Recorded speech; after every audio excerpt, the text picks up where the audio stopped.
Hello, everybody, and welcome back to Blue Jays Today. Today, folks, wow, today could be a great day in Blue Jays history. Now, I don't want to jinx anything, but the rumors are flying. The hot stove is burning right now with not only just Blue Jays stuff, but all MLB stuff right now. And we gotta be following along tonight. We were gonna go live around like 6 o'clock.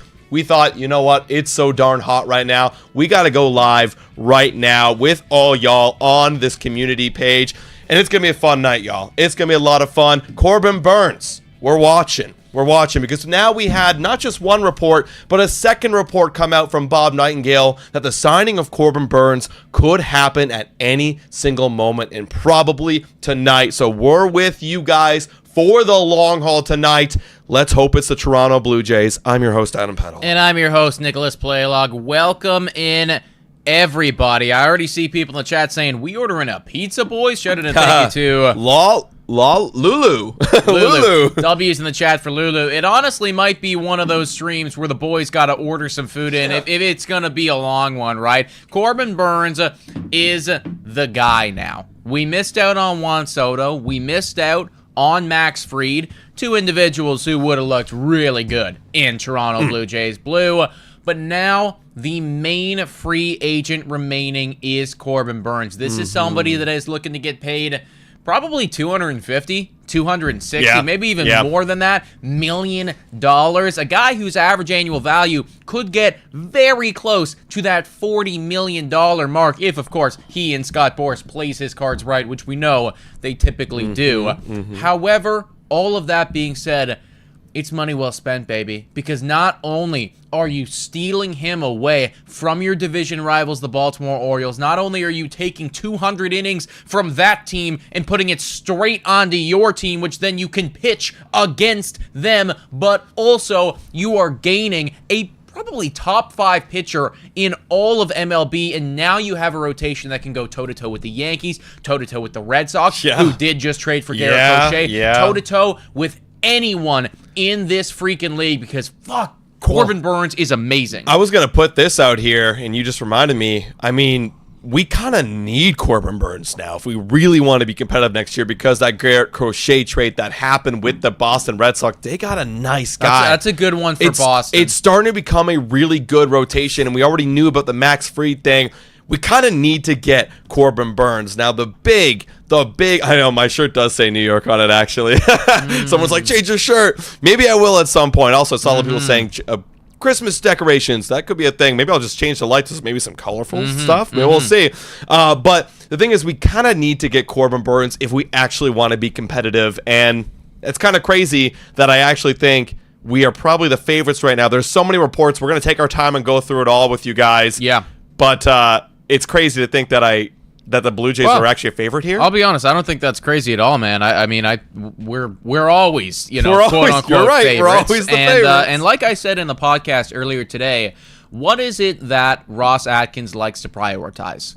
Yeah, it's pitching and it's defense. Even though we scream at the top of our lungs, go, bring us somebody that can hit 40 home runs. The guy just refuses to do so. I mean, we literally traded away yesterday an offensive first player for a defensive juggernaut. We watched him do it. This is still the mentality. We thought, maybe we're going to shift to, go on the other side of things and bring in more offense this year. Nay. We are still doing the whole defense and pitching wins championships thing. Right. So if that is the case, honestly, I'm not surprised at all that we're favorites for Corbin Burnes, because that is the best pitcher on the market. We have been known in the past under Ross Atkins to go out to spend big money on these guys, like a Kevin Gausman, like a Chris Bassett, like a Jose Barrios extension, and of course the trade that happened to even bring him in the first place. So, I mean, it's shocking in a good way, but I'm not surprised. Yeah, no, I hear what you're saying, right? And hopefully we do make that move. I mean, John Schneider actually just came out, I think it was about an hour ago, talking to Hazel May, and she was asking, she was talking about the whole Jimenez thing, being like, well, a lot of Blue Jay fans were kind of surprised that you went out and made another addition for defense first. Yeah. And he said, well, yeah, we wanted to go do that, but we don't think the job here is done, essentially what he was saying. He thinks there's going to be more moves coming, and he even added, we would like a bat in front of or behind Vladimir Guerrero Jr. in some capacity. So that is what we're talking about at Anthony Santander, Teoscar Hernandez, Pete Alonso, whatever it might be. right there, we updated the bottles, everybody. We got the new Santander and Teoscar bottle, whichever one wants to come here. I mean, it'll be the effing Alonso bottle if it needs to be. That's the Corbin Burnes bottle. It's chilled. That one's warm. This one's cold because I got a feeling we're going to be drinking it tonight.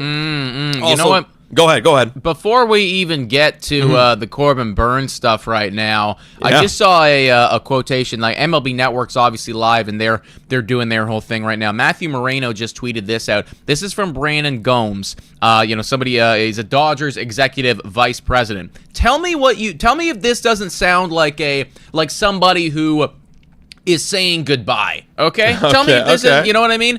Teo was incredible for us, both on the field, off the field, the impact he had in the clubhouse with younger guys.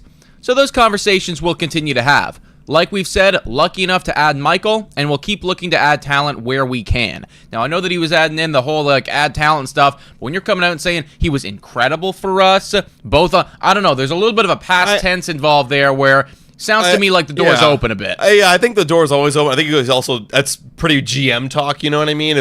We know what GM talk sounds like over on the Toronto Blue Jays.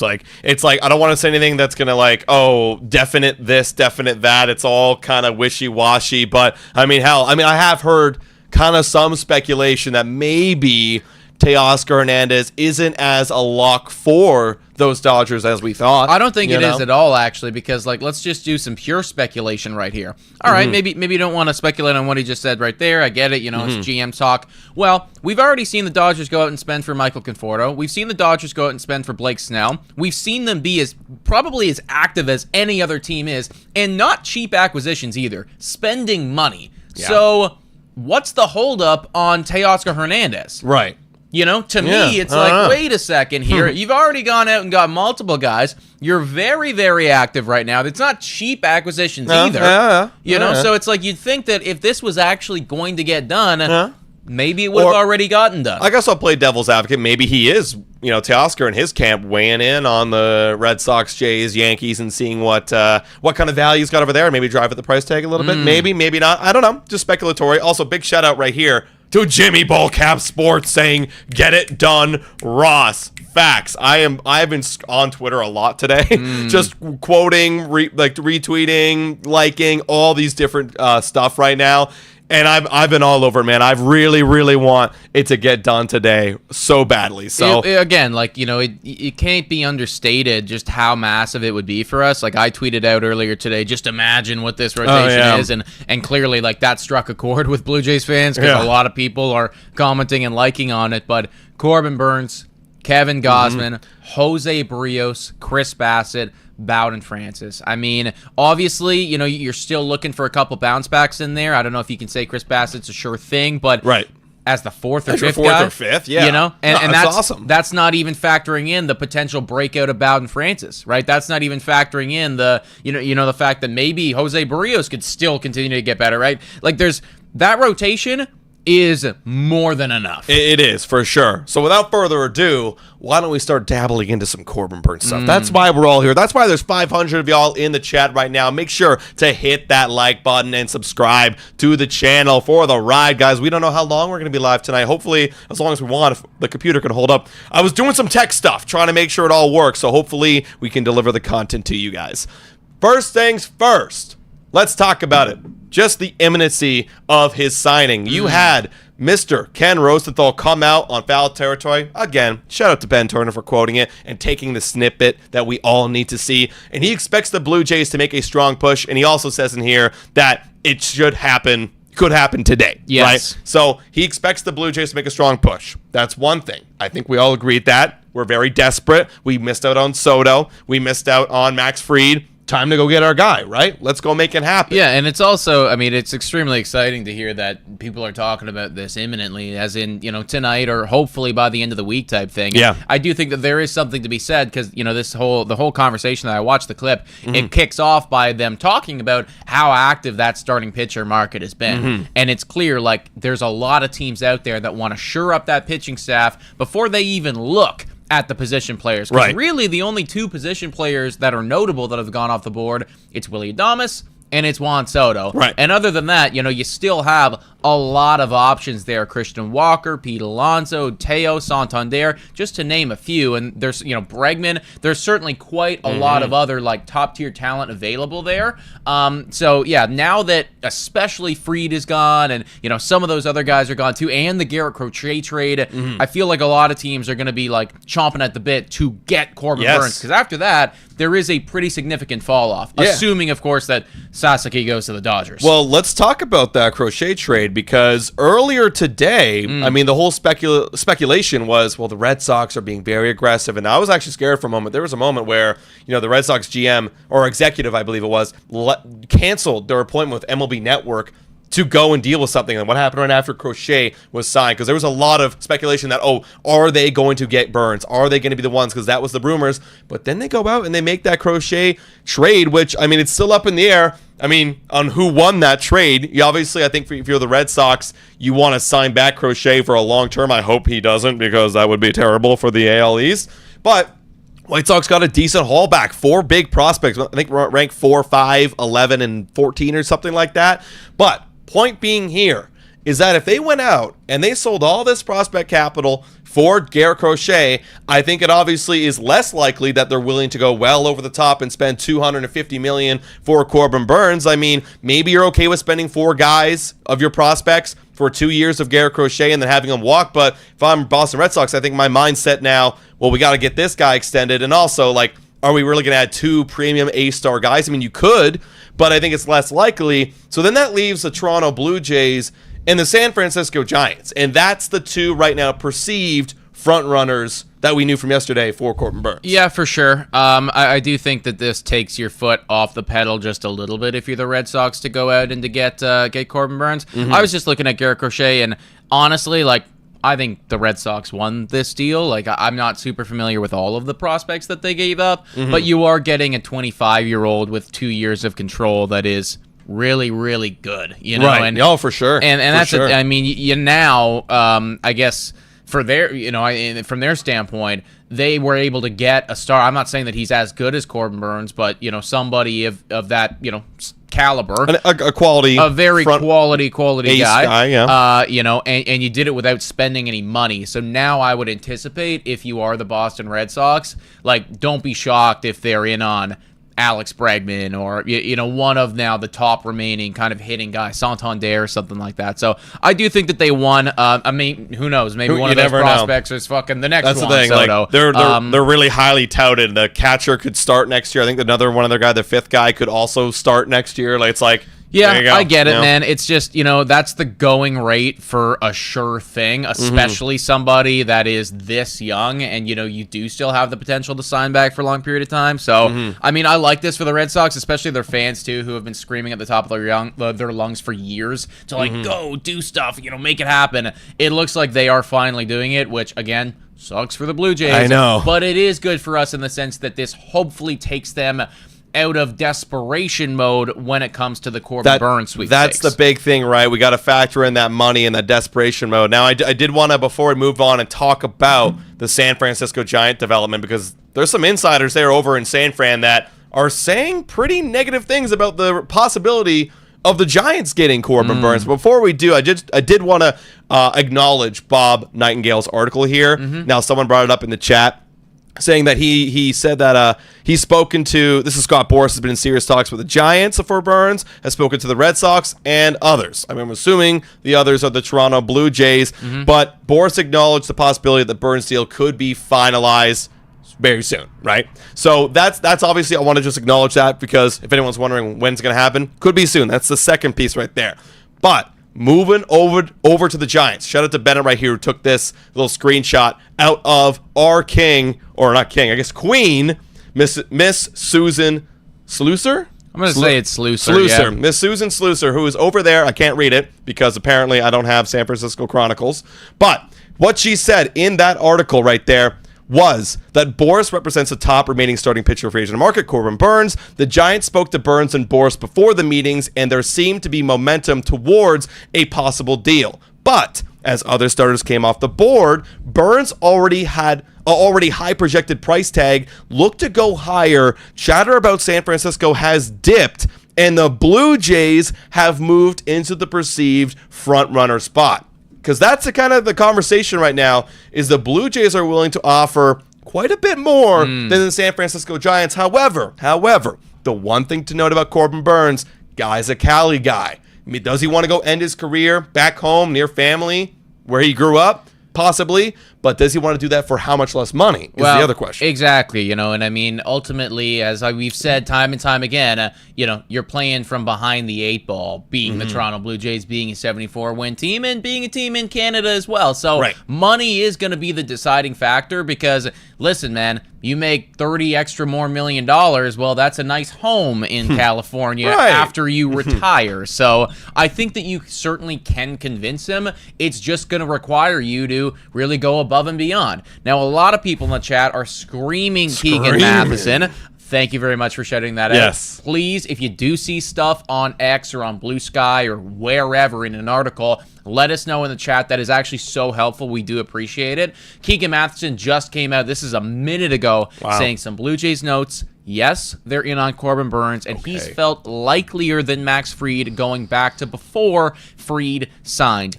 Any attempt to frame their budget is guessing, though, when it can change for a, in quotation, unique player, and they're up against a very motivated market now. I think what he's referencing there is not just specifically Ben Nicholson-Smith. However, most recently, Ben Nicholson-Smith came out with an article, and he was talking about this budget and how, if they're doing what they said that they were going to do, which is have a similar budget to last year and try to stay below the luxury tax and all that shit, we have roughly $15 million left, which is not enough to go out and to sign Corbin Burnes. However, he also made it clear that there are exceptions to this rule, and somebody that has won Cy Young before and could a game-changing talent could be the exception, and most likely will be. So effectively, anybody that's commenting on Twitter or anything like that, being like, Blue Jays aren't going to get it because their budget doesn't allow, don't listen to him because he's unique. Exactly. Like him, and I think even that article, Alex Bregman was one of them, but it feels like, total side note, the Blue Jays aren't really in on Alex Bregman. There's a lot more noise going over there with other teams. But going back to Corbin Burnes, I mean, that's a good sign that they're in on Burnes. Keegan confirms that he's right there with them, and that it's likelier than before the Max Fried signing. So that means that there has been some motivation by the Blue Jays and maybe some market pieces falling, like the Red Sox and maybe outbidding the Giants, that he goes and he lands with the Toronto Blue Jays. That is very encouraging. I do like that a lot. Also, it looks like I'm not the only one that interpreted Brandon Gomes' comments as potentially being a little bit of a past tense, see you later type of thing. Boston Strong just tweeted this out 4 minutes ago, the exact clip, just saying it sure sounds like the Dodgers are out on Teoscar Hernandez. So again, could be GM talk. Could be GM talk. I honestly hope, again, when you start, it just felt a little bit too past tense to me. But you never know. Obviously, they can always bridge that gap and figure something out. It does feel, though, like considering they've been so active and Teo hasn't been there, it just, I think that maybe he might be more available than some people were initially thinking. And I'm all about it. Shout out to Minnie, by the way, for joining the community. Guys, give the W's in the chat for all the new subscribers that come out. If we're talking or mid-speech, then go shout them out, give them the W's, show them the love. Actually, a major shout out to all of our new supporters and new subscribers. In the last couple days, the support has been awesome. So appreciate it. I know that this is just a great time for baseball in general, the winter meetings and early December when all these free agents are flying off the board. So thank you so much, guys. For those of you who have been here for a long period of time, 30,000 subscribers has been the goal for time. Now, I don't know if we're going to be able to get there, by the end of the year or anything like that. But it really does, mean a lot to us to hit that number, to hit that mark, guys. So if you haven't already done so and you've tuned in a couple times or you're enjoying the content right now, please hit that subscribe button. Your name will pop up right here, and just know we do thoroughly appreciate it. We do. Thank you, guys. Also, there was another Keegan thing that just dropped right there. So apparently, by the way, Keegan is at a bar right now in Dallas. He's at an airport bar. He just got ID'd ordering his bourbon. Yeah, look at the fucking guy's beard, guys. Are you look serious? At this, that is a massive beard for somebody who would be, 20 in the States? I guess 20 in the States. Could be 20, but that still does not look like a 20-year-old.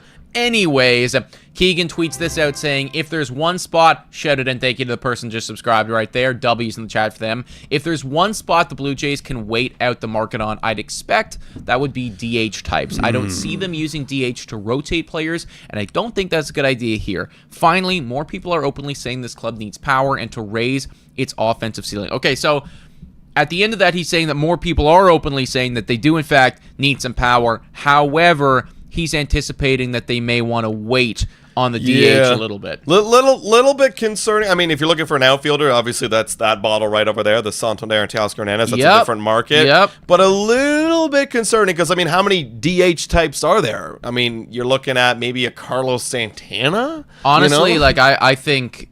Yeah, I would hope anyways, and maybe this is just me being, excited about the whole situation, but I hope that he's referring to a guy of, Pete Alonso's caliber, I would hope or so. Maybe a Christian Walker's caliber. I would hope so. If that's the case, then yes, give me all that. I think he also just came out with another tweet. He's popping off right now. He's sipping his bourbon and deciding to let it all out right now. Yeah, right? He says right here, oh my God, he's got a whole thread going on right now. He does. He says the Blue Jays downplayed their catching need earlier in the offseason. We all knew that. They said they didn't really need one, but apparently it's still on their list. There you go. A trade would be likelier than free agency because, there really isn't that many free agent catchers out there, but catching is scarce. Okay, another nugget. Alejandro Kirk has already gotten in better shape. Oh, let's go, Kirky. Yeah. It's been brought up unprompted a couple times. All right. Hell yeah. Listen, guys, you know that I am a Alejandro Kirk supporter. I love the guy. But there is no denying that, ultimately a little bit of conditioning would go a long way for him. And especially considering right now, anyways, he is the primary guy catching for the Toronto Blue Jays. So the fact that, he's out here and, hopefully pumping the iron at the gym and, maybe getting the treadmill, hitting the treadmill, getting a jog in or something like that every now and again, you'll love to see it. Love to see it. Awesome. Okay, great. Good job, Keegan. Thank you for providing all that wonderful updates. You got to love it. All right, what else we got cooking up here for Corbin Burnes? I got this article right here. MLB Trade Rumors loves to update their articles. And we got the latest on Corbin Burnes. And they do talk about how Toronto, who Feinstein, that's another person that has marked the Blue Jays as the favorite to land Burnes. They've been involved in a number of top free agents, as we know. But right now, we are likely the favorite. So that is where we sit right now, everybody, with Corbin Burnes. Now all we got to do is watch. We also had a Rule 5 draft pick today. We actually didn't get an opportunity to talk about that on the show because there's so many things going on. But it's something to note. It's an interesting little nugget that I think we can talk about. Rule 5 draft, for those who aren't familiar, that is when you draft a player from another team's organization that hasn't reached the major league level. After a certain time, they get an opportunity where they get entered to the draft if they're off their 40-man roster, and they can pick them up. However, the one exception is if you draft them, you have to play them on your big league roster next season. So, the Blue Jays, however, they drafted a guy, but he may not be on the big league roster to start next season because the player they got has Tommy John. And we might have found a loophole here, everybody. If you haven't heard already, the person that they drafted is Angel Bastardo. And apparently, because of Tommy John, he may not be pitching until 2026. And it's a good little dart throw. You got a 22-year-old who apparently throws 97 miles per hour. I think that's what you're looking at right here. A guy who can throw 97 miles per hour. The numbers aren't great. I'm not going to lie to you. The ERA is high. The whip is decently high. But, hey, if this guy can find something... 97 out of the bullpen is not bad. It's something, it's something, and ultimately we need something. So, yeah, I think it's a nice little play from them to kind of find that loophole and see what they can get out of the guy, if anything at all. Right. We're certainly not as excited about the actual draft that's going to be happening next year, considering we fell to number 8. But, again, this is a start. Yeah, it kind of sucked, that we waited all that time, and then for what? What? Literally nothing, yeah. I mean, well, again, who knows? I mean, there's been Hall of Famers, I'm sure, that were drafted 8th overall in the MLB draft before. I mean, so, what was Mike? He was 24th, I think it was. Something like that. Yeah, I mean, that's the thing. Yeah. There's certainly been Hall of Famers that were drafted, 8th or lower. It's just not as sure of a thing as number one. What, Ethan Holiday? Ethan Holiday or Laviolette, you know? Yeah, absolutely. What else we got going on here? We got, 829 people in the chat? Yes, Let's we go. do, folks. Let's Welcome in, everybody. It's Corbin Burnes watch, folks. Should be signed. Well, again, like it's expected that he could sign tonight. Right now, Toronto Blue Jays are the favorites to get him. San Francisco Giants kind of on our heels, but the insiders over there are anticipating they might not want to spend as much money as initially thought, folks. So we're following along with that, as well as everything that's happening right now. Do you want to talk a little bit about Alex Bregman? Because those rumors are starting to heat up quite a bit. I do. You got right now the Yankees. This is per Talking Yanks, per Brian Hoach. He's saying the Yankees are interested in Alex Bregman, and there's a interesting development going on with Houston right now because they're in a bit of a pickle, right? You got some big guys coming up on contracts very, very soon, including Alex Bregman, and then next year, Kyle Tucker. You have to decide if you are the Houston Astros, what are you going to do? Are you trying to sign back Alex Bregman, and are you trying to trade away Kyle Tucker? Now, if the Yankees go get Alex Bregman, I think that makes your decision a lot more easier. You're not going to spend money on Bregman, so maybe you go save it for Kyle Tucker. But, Yankees interested in Alex Bregman is the perfect guy for them, let's be honest. Like, who'd you have playing third base for you last year? DJ LeMahieu, Oswaldo Cabrera, and then eventually Jazz Chisholm Jr.? That ain't going to work. I mean, hell, we've seen it time and time again from a Blue Jay standpoint that, we haven't had a third base, and it's a rotation over there last year. But adding Alex Bregman, that moves Jazz over to second base. You have Anthony Volpe at shortstop. They do need a first baseman, but that infield's starting to look a lot more complete. If they had Alex Bregman, are the Yankees slowly getting back, even though they lost Soto? Well, I mean, again, like this is part of their plan B. We always said that if the Yankees are going to do this and they're going to lose Juan Soto, then it's an element of a few different players. And ultimately, I do think that adding a bunch of guys is going to help you capitalize more on the Aaron Judge and Garrett Cole window than just bringing back Juan Soto. And maybe they ultimately felt the same way. I think that Max Fried is a great start for the New York Yankees. Alex Bregman would also help them. I think if you bring, those two guys in and then like one more other person, New York is all the way back. And it kind of sucks to admit that, but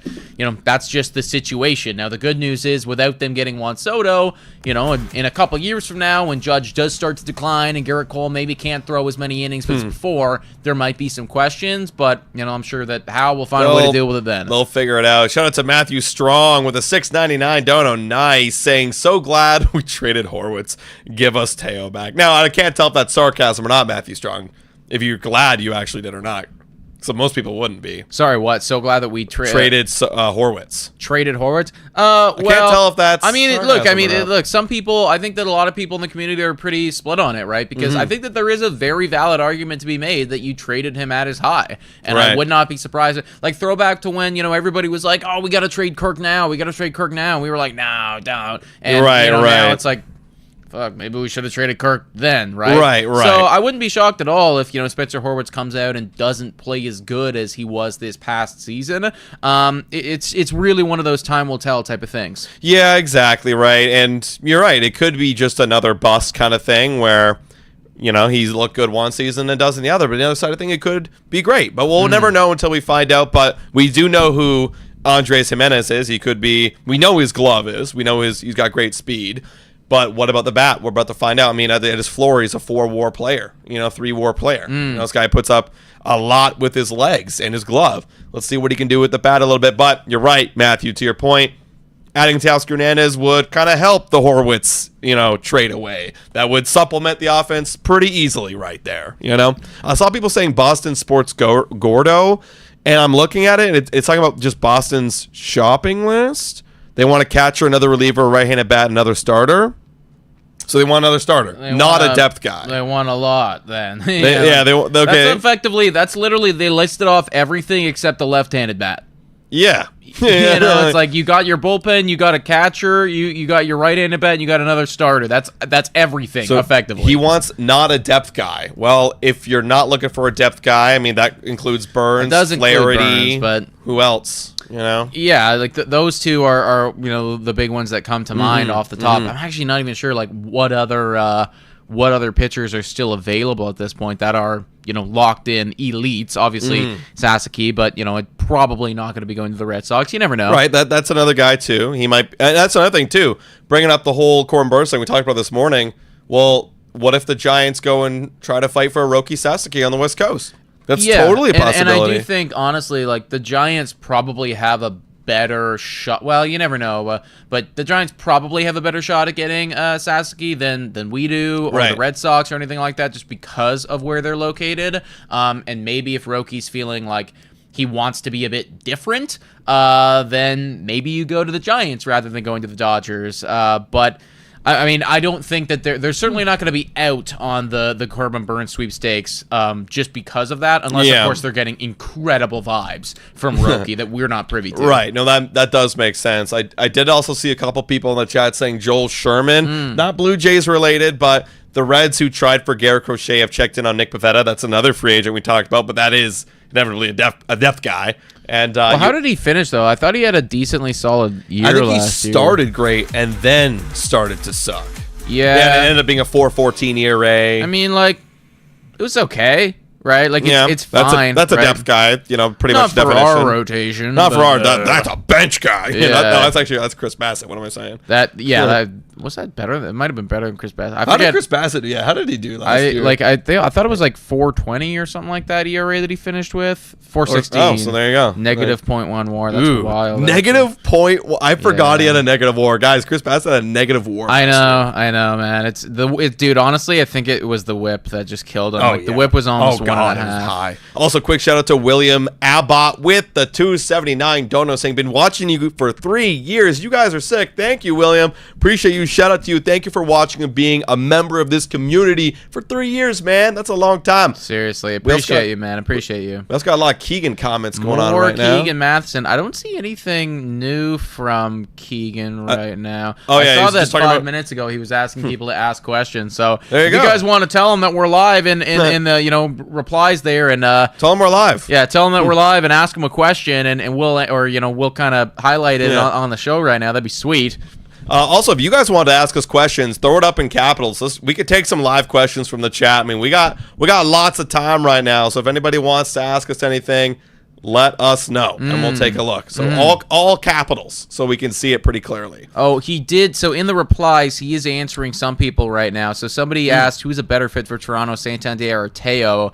And also, is getting Burnes a high chance or no? Keegan said, based on what they keep saying, I lean Santander. I'll always be a Hernandez guy, but Santander has more contact, fewer strikeouts, and is a lefty. Money matters, of course, but a few points in his favor. I tend to agree with him. Okay. I do tend to agree with him that, honestly, just based on what it is that the Blue Jays have come out and said, again, how often do you hear that somebody badly covets someone? Yeah. Like, that's just, like, such a strange choice of words to be using there. But apparently we badly covet Anthony Santander. So. Oh, man. And that deal feels like it's going to be a while away. I feel like we're going to be waiting on that for a little bit. But, damn, I would love to see that, man. I want to open up that bottle. I want to open that bottle badly right now. Exactly. Looks like Ben Nicholson-Smith just came out with an article as well. Seems like everybody in the Blue Jays space is starting to put some stuff together. Oh, come on, Rod. Just cook something up. Cook something up before the end of winter meetings, man.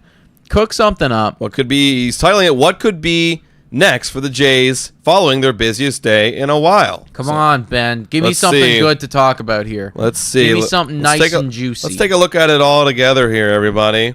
Let's talk about Jimenez. We addressed some things. Okay, we're not finished by any stretch. Oh, yeah, we did hear about that. We're talking to the assistant GM. Do you know our assistant GM name is Mike Muroff? I actually had no idea about that until today. Is he new? I don't know, man. I've literally never heard of this guy. I was getting these tweet notifications. It was from like Hazel May and others, and they were like, Mike Muroff said this. I was like, who the fuck is Mike Muroff? I was like, is this a not on Blue Jay guy? Yeah, I was like, who are you talking to right now? But yeah, apparently this guy is our assistant GM. So I mean, this is news to me. Never heard anybody report on him before. However, he was talking about like going out and adding some important bats. Wasn't that right? Yeah, I thought so. And massive shout out here to Supra 100 Mix with the $10 dono. W's in the chat right there, guys. Thank you so much to everybody that has donated, that has subscribed to the channel. This community is the freaking best. Oh, you guys now are everybody's awesome. saying Ari Alexander. Let me pull that up right God, now. I love streams like this where we just like, oh, what's going on now? It really just it's actually real easy because people just keep tweeting shit out and thank you to the person that just subscribed right there. W's in the chat for them. Ari Alexander can confirm that the market for Alex Bregman is heating up per source. So we were just talking about that. Now Bregman for the Toronto Blue Jays. I mean, I like it. I don't love it. It kind of depends on the price tag, you know? Yeah, and right now it seems like I was just listening to MLB Network before we went live. The price tag could be upwards of like $30 million per year, which is starting to get pretty up there for me. That's a little bit too much.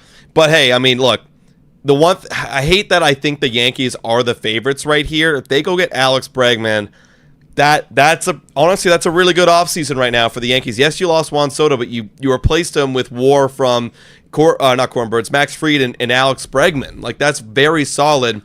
Maybe you go add one more bat, but that's really good. So that's something to look at right here, everybody. That's something to keep note, is that Alex Bregman market is heating up. Well, let me ask the chat right now, guys. If you want, I'm going to put a poll in here right now asking you, should the Blue Jays sign Alex Bregman? If you want to vote in this chat, I think you got to subscribe to the channel, and you can vote in this. So let us know, should the Blue Jays sign Alex Bregman? To obviously assuming it is a realistic contract that he would sign, because I mean, if it was for $1 million a year, yeah, of course, right? Like, I'm assuming his market could be close to 200, if not 200. Like, based on everything that's going on right now. And honestly, it's like, that's not ridiculous. Like, when you look back at his history and the career numbers that he has, like, we're still talking about somebody that. Let's look at it. Yeah, like, pull up his numbers there. Because if I'm not mistaken, hold up, I don't want to say until, what do the numbers look like? Well, he's got 4.1 WAR. I mean, this is the numbers that really stood out to me when I made a breakdown on him. Was like 4.1 WAR, 4.9 WAR, 4.6 WAR. Yeah, you know what I mean. If you're buying WAR and look, the bat's decent too. That's solid. I mean, yeah, he's going to be more expensive than I'm thinking of Andres Jimenez, who kind of like does a lot of like higher 4-3 WARs kind of guy. He's obviously a little bit more valuable. So it's like, okay, you pay him a little bit more for the great track record. What were you looking at? So what I was looking at here, just to kind of put it in perspective and just like show you what type of resume Alex Bregman has had here. Can you just show me the career numbers for him, please? Yeah. Like, go to the top. I just want to look at this section right here. Yeah, thank you. So we're talking about somebody who's got a trying to pull up Vladdy too. 848 OPS right there. And when you compare that to Vladimir Guerrero Jr., that's only 15 points less than Vladdy's career OPS. And when you look at Bregman, I mean, like, he's got an on-base slightly higher than Guerrero too. I'm not saying at all that like Bregman's better than Guerrero or has been better than Guerrero. But what I'm saying is that in terms of their career from an offensive standpoint, it's actually not that far off at all. Now, Vladdy is 26, and that's why people are talking about him getting $500 million and all that shit. But, like, honestly, from a career standpoint, offensively speaking, it's not that different. And defensively speaking, I think we can all agree that Alex Bregman is better. No, he's a solid third baseman, if I'm not mistaken. Yeah, he got the Gold Glove this past year too. But yeah, the one thing to also consider, like, a lot of those numbers career-wise are inflated from his like earlier parts of his year before COVID. I get it. Like, I do get it. His last 4 years, 795 OPS, still very good. Like, that's a solid guy, and you know exactly what you're going to get. And I think that's part of the price tag too. Is defensively, you know what you're going to get. Offensively, you know what you're going to get. Whereas, like Vladimir Guerrero, I think this is where the price difference obviously is. We don't even need to look at this. He's a monster, but he's a solid guy. Now, how long? I think the big concern is how long is that going to last, right? When is the fall off? Yes, of course. And I think that honestly, what really did help his value is that Gold Glove. Because I think that if you are, and just the defense that he's provided the last couple of years, because like to your point, right, you're talking about a guy that year in and year out, when he's not actually producing at the same offensive level that he did in his third year in MLB, he's still a 4.5 WAR guy. And it's not like, and certainly looking at the numbers too, he's not hurting you. You're talking about a high 700, low 800 OPS guy in those last 3-4 years. You could put him in the top of your batting lineup. Exactly. Very great. And the on-base percentage is extremely high. So, yeah, I mean, like, I know that we're talking, like, there's a lot of people right now, 64% of you saying, no, we shouldn't get Alex Bregman. I think it's more the concern about the fall off, because the actual player up until this point he is a good player. And I'll make this point again, like, that's all I really care about is who is the player right now. We can address them down the line later on. Like, we don't have a future beyond 2026, or if not 2025. We have no future right now. So let's just go and pay him down the line, and we'll address it when we get there. So honestly, like, again, to my point, I guess circling back to it, yes, I would like to sign him, but it does depend a little on the price tag. Quick shout out here to William Abbott with the $6.99 donate saying, I got a gift card, and this is the only way I want to spend it. No way! I also, you guys interviewed me in Toronto when we played the Mets. Did we actually? Shout out. Thank you so much, William, dude, for, throwing a couple bucks to the boys. Yeah. We do certainly appreciate that. And, if we interviewed you, that's awesome, dude. I don't remember what we asked you. But that's really, really cool, man. And we're happy to involve all of you guys in the community, and we're planning to, this coming year, hopefully do those outside the stadium a lot more, interviewing fans. What we'll do is, like, in our community or in some videos and stuff, we'll kind of let you guys know, hopefully a couple days in advance, like, we're going to be outside the Rogers Center on this coming Saturday, and then if you guys are around, you can be in some Blue Jays Today content. But thank you so much for donating. Yeah, we could do some hopefully we're gonna have some events around the Rogers Center. We can invite all y'all out there. It's gonna be dope, man. I mean, we're gonna do our best as fans to do it, man. Also, I saw Cameron Rice saying BNS said Burnes is not likely. It's so funny when you look at, like, the general landscape of, like, all this media and all these reporters. Like, everyone has a different take on everything, and it's like you got to kind of weigh it all. I mean, the reason why BNS said Burnes isn't likely is because they don't have the money, right? But then again, everyone's arguing, well, they're gonna do something crazy and spend the money and have an alternate plan. So it all depends on what you interpret it. But yeah, that all depends.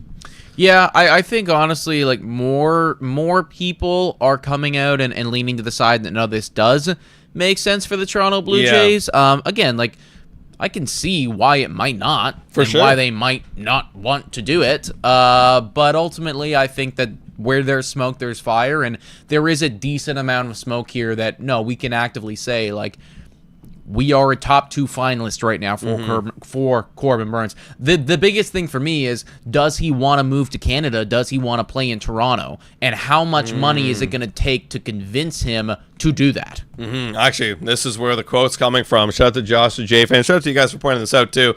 This is in BNS's latest article. The one I just pulled it up, but I forgot to read through it all. Josh is saying, Josh quoting BNS here. Put simply, the Blue Jays are well aware they need more help. They continue talking to prominent free agents, with some appearing more realistic than others.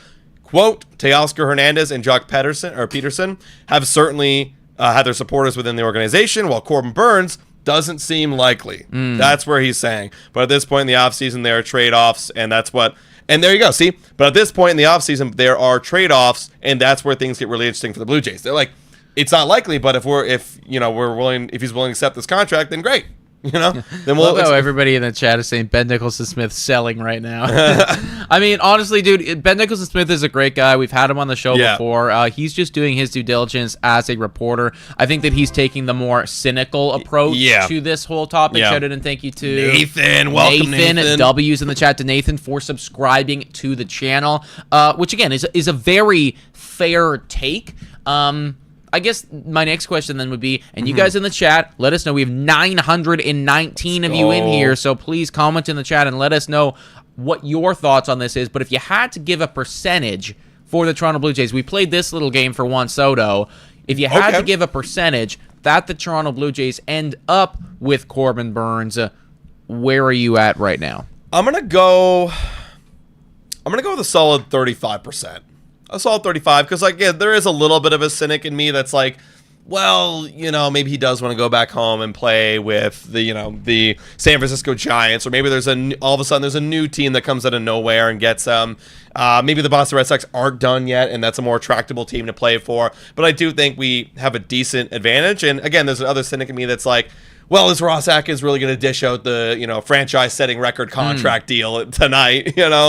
I'll go 35. No, I think that's reasonable, man. I think I'm I'm looking at the chat, and honestly, you guys are very reflective of what I'm thinking. A lot of you are, at 40. Ryan Stone says 45%, Vocal Place 35%, Dare to Goater 25%. Chris is fucking cynical. He's saying 3%. But a lot of you are in that kind of 30 to 40% range, which I do think is very reasonable. I'll probably go around that 30% range, maybe just a little bit less than you. I do think that we are the favorite, and I think if you had to list everybody out here, we have the highest percentage out of anyone. But you made a great point that this is a franchise record contract if you were to sign him. Let's not forget, this would be the most money that this franchise has spent ever on one person. Yeah. The highest other guy is George Springer at $150 million. You're going to smash that. And Corbin Burnes, he's projected to get 100 more than that, probably at minimum. Right. So you're talking about a significant pay increase from anything that you have done in your history, and this is coming after winning 74 baseball games. Yeah. So there are a lot of other reasons, and I don't want to be that guy that's pouring water all over this and kind of ruining the fun here. But there are a lot of reasons why it might not happen. That being said, I also believe that Ross Atkins has a problem when it comes to pitching and defense and just can't fucking help himself. So if there is anybody that he is going to break the bank over, it's going to be this guy. We're only, 2.5 years removed from when we signed Kevin Gausman and Jose Barrios to an extension. Like that wasn't that long ago, guys. I mean, it could easily happen again, and we're willing to pay for guys like that. And so I'm keeping open. Also, people are saying that Bob doesn't think Corbin Burnes is gonna. He thinks Corbin Burnes is gonna be a giant. If you guys know where that's from, let us know. Let us know, everybody. People are also saying. Somebody just said MLB Scoops just said something. Now let me tell you a little something about MLB Scoops. A couple years ago, they got a few things right. So an hour ago, they said Corbin Burnes and the Giants have accelerated talks, and a deal may be imminent. Look at this, guys. Let me show you this. This was a day ago. Now, you forget about it, right? Because they tweet out so many fucking different things. Much. Right? So you forget about this. But this actually just came up for me. Where was it? I hope you didn't delete it. Oh, I bet they deleted it. They might have, dude. They actually might have. But let me double check here. Also, they're saying, they're working on an extension with Crochet right now. Are you kidding me? Look at this. This was 21 hours ago. 21 hours ago. 21 hours ago. Find it here. Yeah, find it. This just goes to show that it's okay, ultimately, I can't really trust what the hell you put out regularly. Oh, yeah. Look at it. Currently leaning towards retaining. Yeah. And then 12 hours after you tweeted that out, they traded him. Yeah. Look, that's enough for me to know that, okay, at the very least, I can't take what you say that seriously. Maybe you're right. Maybe you're not. I don't know. But yeah, it's don't put too much weight on what MLB Scoops is saying. Here's an interesting thing, and we got some time right here. MLB Network just came out with a hypothetical trade around Cody Bellinger going to the Blue Jays. Let's take a look and see if we would do this deal, everybody. Man, I don't even know if I want Cody Bellinger. Look, if we traded for him, I mean, hey, that's a bat. Look, I'll tell you what. I'm okay with getting Cody Bellinger if you trade away some of the infield guys that aren't even going to get playing time anymore. Fair enough, You know what I mean? Because then it kind of feels like you're getting him for free because it's wow, we're not even going to fucking play, Jimenez anymore, whatever, right? Well, let's see what they... Oh, boy. So we would trade away Ernie Clement, Arjun Namala, and Jake Bloss. That's a no for me. No. Okay. Not Arjun Namala. Listen, you had me at Ernie. Yeah. Okay, because ultimately you gotta give something to get something, and Cody Bellinger is something. Yeah. But what? Arjun one of Namala. our top tier prospects, and then also another top tier prospect. No, thank you. No, not for a very expensive lottery ticket, which is effectively what Cody Bellinger is. And he's a 1 year, if I'm not mistaken, right? Or does he have an option? Does he have an option left? It was one of those two. But listen, man, even if he is a 1 or 2 year deal, it's still almost $30 million. Yeah, I know. That's a little... I don't see. I do not see Ross Atkins doing that. I could do Ernie. He's a free agent in 2025, unless of course he's got an option. Unless he's got an option. If he has an option, then I could maybe consider flirting with the idea of Ernie and like maybe Ricky T, because it's like, well, he's cooked, you know. So he's got a player option. Nah, fuck that. Okay, never mind. Dude, I just like, I don't think that that's right at all. I actually think that that's a whole load of bull right there. Oh, of course. I think honestly that, you know, the Cubs, not that, like, they're still going to get something back. They're still going to acquire some stuff. Mm-hmm. But I don't think it would be that much, because ultimately you are looking at a lot of money. And then for a team standpoint, like, you have no idea. You don't know the future, right? Because if he does play really good, and if, you know, like, he is actually worth that money, well, then he's gone the following year. Out. Yeah. But then if he plays really bad and he isn't worth this money, then you got to fit the bill for another $25 million. Yeah, like, why do you think he declined? He declined his player option this year. Yeah. So, yeah. No, thank you. Not good enough. I'm fine with getting him if it's, like, you know, for Ernie Clement and, I don't know, Leo Jimenez. And then it's like, all right, okay, you know what? Like, sense. I get it. I understand. They're not going to get that much playing time with us anyways. But not for all of that. 932 legends in the chat right now. Guys, if you haven't already done so, hit that like button, smash the subscribe button. Quick update right now from the Blue Jays Today back, and we are 6 subscribers away from getting to 27.4K. So if you haven't already done so, please subscribe to the channel. Is it possible for us to not only get to 27.4K today, but get to 27.5 1,000 subscribers this evening? That'd be huge. Also, let's take some questions in the chat. I've been seeing a lot of people throwing in their exclamation, or not exclamations, but their capital letter questions. We got Cameron Rice saying, what do you guys think of Yogi Moncada to play third base? Now, you give your opinion in just a second right there. I mean, like, if we get a DH/outfield bat, sure, you can maybe sign him to a relatively cheap prove-it kind of deal, and maybe there's upside there. If it's the only other move, no thanks. I mean, obviously I'd still take it, but like, I would not like it as much. Where are you at? Yeah, I don't know, man. I'm not, like, we literally just traded for a defensive first type of player, which is I'm fine with, but you were giving up offense to get that. Yogi Moncada is fine, and maybe he does well next year. I just think I need to see more of a sure thing here. That's the thing, yeah. And like, we need a sure thing on offense. Like, I'm fine with somebody who is legitimately like a fucking pylon out there, defensively speaking, if you have an OPS of 850. I'm serious, dude. Yeah, like, no, for sure. Like, there's got to be that type of trade-off, because Yogi Moncada, keeping in mind, the numbers last year were fine, but in 40 at-bats. Shout out and thank you to everybody that's subscribing, by the way. I'm hearing the sound right now. We just don't have it up here, but W's in the chat if you did just subscribe. So, yeah, like, when you look at this, nothing is a sure thing from him offensively speaking, and honestly, more times than not, I would wager that it's probably going to be not great. So for me, I just need somebody that I know I can depend on. I think that's where I'm at right now when it comes to, like, that's why I need to have another option. I only like it if it's another option. Also, I think we just got... Shout out and thank you to everybody that's subscribing, you guys. by the way, guys. I'm hearing the sound. Also, this is something. Alex, who are you? Yeah, I'm looking it up right now. Alex Spears? Oh, yeah, 81,000. Ooh, okay. I'm not finding the guy right now. So, Alex Spear, he right now is saying multiple sources said even after they acquired Crochet, the Red Sox are still exploring both top of the rotation options and including Corbin Burnes and mid-tier options. Wow. No, thank you. No, thank you. I ain't about that, thank guys. you. I ain't about that at all. Robbie Hyde here, Absolute Cinema, of course. Nope. I thought they were for sure gone, man. Nope. We ain't about it. I thought they were for sure gone. Guys. Go get Pivetta. Go get Pivetta back. Yep. Like, he was nice, okay? Yep. I don't like it. No, I'm not. I'm not about that at all, everybody. I don't. That's not the type of update that I want to be seeing on Corbin Burnes watch. No. Listen, Robbie Hyde. You know what? Can you tweet at him the fucking bottle, please? Be like, no. It's. I'm gonna do it. I'm gonna tweet at him right now. I'm gonna tweet him the bottle, because bro, there's no way. There ain't no way. All right, Robbie. There just ain't no way. Yeah, I don't want that, man. I don't want that. I have been staring down those bottles for the last week.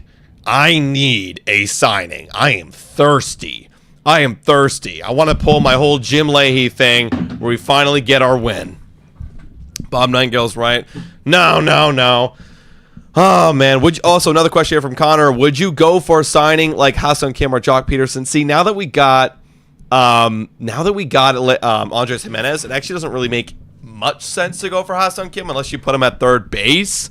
But where was it? I can't see the question because the chat moves so fast. Oh, or Jock Peterson. Peterson's fine. You know, if we wanted to go for a option in the outfield, we miss out on everybody. Go for an option in the outfield. It's fine. I don't know if that pushes the needle. Also, Peterson loves playing in the West Coast, so I think if you are gonna, I think it's a little bit of a long shot to get Peterson. But again, it's fine. I don't think it really helps out a whole. It's kind of like the Brandon Belt. You know what I mean? Like, I don't want another Brandon Belt type thing. Everyone's saying Mock Bomb, but again, Mock Bomb, another, MLB scoops kind of thing.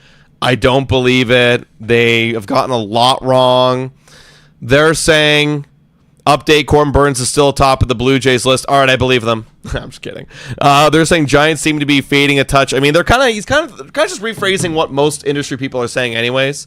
But again, Mock Bomb is not really that reliable, but it kind of just, again, rephrasing what everybody else is saying right now. Man, I hate that they're still in this, dude. The Red Sox, like, this is this is not, you got your guy. You got Garrett Crochet. I know. You don't need it. You need offense, ball. Actually, you don't need anything. Just go chill. Just go relax. Put your feet up right here. Why is it that they've decided to wake up this offseason? I was enjoying it so much when Boston was just in hibernation mode for the past couple of years. Mm-hmm. Like, it felt like after they traded away Mookie Betts, they were like, okay, we won one. Put our feet up now, and they've just been hibernating. And now they're waking up. Their management has just been ass. Let's be honest. Oh, also, Mike Rodriguez. Yeah, I got it right here. According to my sources, this is about Luis Castillo and not about the Toronto Blue Jays, but maybe Luis Castillo is being proposed to several teams in a possible trade. It is almost a certainty. Oh, wow. Whoa. That the Mariners will trade him. Oh, my Lord.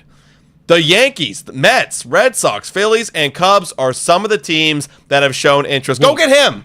Actually, don't get him because that guy's really good. I don't want to face him. That guy's really good. What the hell? On the other hand, Corbin Burnes and his agent have just had a new meeting with the Giants a few minutes ago, and the interest in him is growing. Stop, dude. Okay, I'm hoping this. This is me trying to play like, I'm trying to convince myself it's still real. The meeting is the meeting is.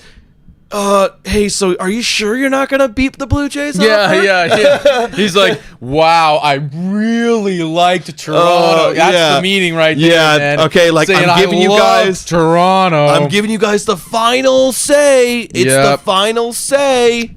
Chat, we might be cooked. No, what happened? No, people are just saying that right now. 1,000 people in here, guys. Let's go. 245 likes on the stream, folks. Can we get up to 269 likes? Massive shout out to whoever number 269 is, and if you haven't already done so, please hit that subscribe button, guys. We are following along with all of the breaking news right now. Did not expect that Luis Castillo was going to be here. That actually doesn't make a whole lot of sense to me from a Mariner standpoint, because that is like, not that he's your guy, because you also got, George Kirby, and you also got Logan Gilbert, who, by the way, is probably one of the more underrated guys for sure in the league. I had him on fantasy this past year. You know that he finished like ranked 15 or 14 or something. I believe it. Like, the strikeouts were unreal. He was crazy, dude. He was crazy. Yeah. Anyways, they obviously still have pitching. Just surprises me that they trade away a guy as good as Luis Castillo. I honestly, I don't know if I am surprised or not surprised, because the Mariners have been quiet as all holy hell. They have been silent. They have zippers on their lips, and this is the first. Well, we did hear about Luis Castillo before a little bit, but we don't know their intentions. Are they buying guys? Are they retooling? Are they trying to cut down their payroll? Which That's what it feels like right here, that they're doing some sort of retool, trying to cut away their payroll, maybe get some prospect help because they really don't have much right now. Maybe they're trying to do a little bit of that, and they realize, I mean, let's be real. I was on their ass last year when they were first place in the AL West. I'm like, dude, the way you're winning ball games ain't going to last. And what do you know? They sucked last year. No, it didn't. Yeah. You know, and it's like, if this was your best effort and you have the great pitching staff and you're losing, time to rebuild. You've done this for a while now. Yes, you went to the playoffs 2022, but you don't have a lot of guys to the team anymore. It's time to move on. Yeah. You know? No, I get it. I do get it. Shout out to Owen Not Found 24 who's saying I got 269 like, by the way. Let's go. Thank you very much, dude. Shout out to everybody who has liked up the stream. Wow. Yeah. Things are moving. They Being are. the final day here of winter meetings. Things are certainly moving, everybody. I do hope that Ross Atkins is cooking. Dude, someone said Passan, and I was like, oh no, but no. No. I looked at my phone because I would know if Passan said something. Don't Also, you do that to me. Massive shout out here to Thomas Hall. He's a big Blue Jay guy, and he was just responding to that tweet from that was talking about the proposed trade for Cody Bellinger, and he was just saying MLB Network just continues to actively refuse to be taken seriously, and I get it because exactly.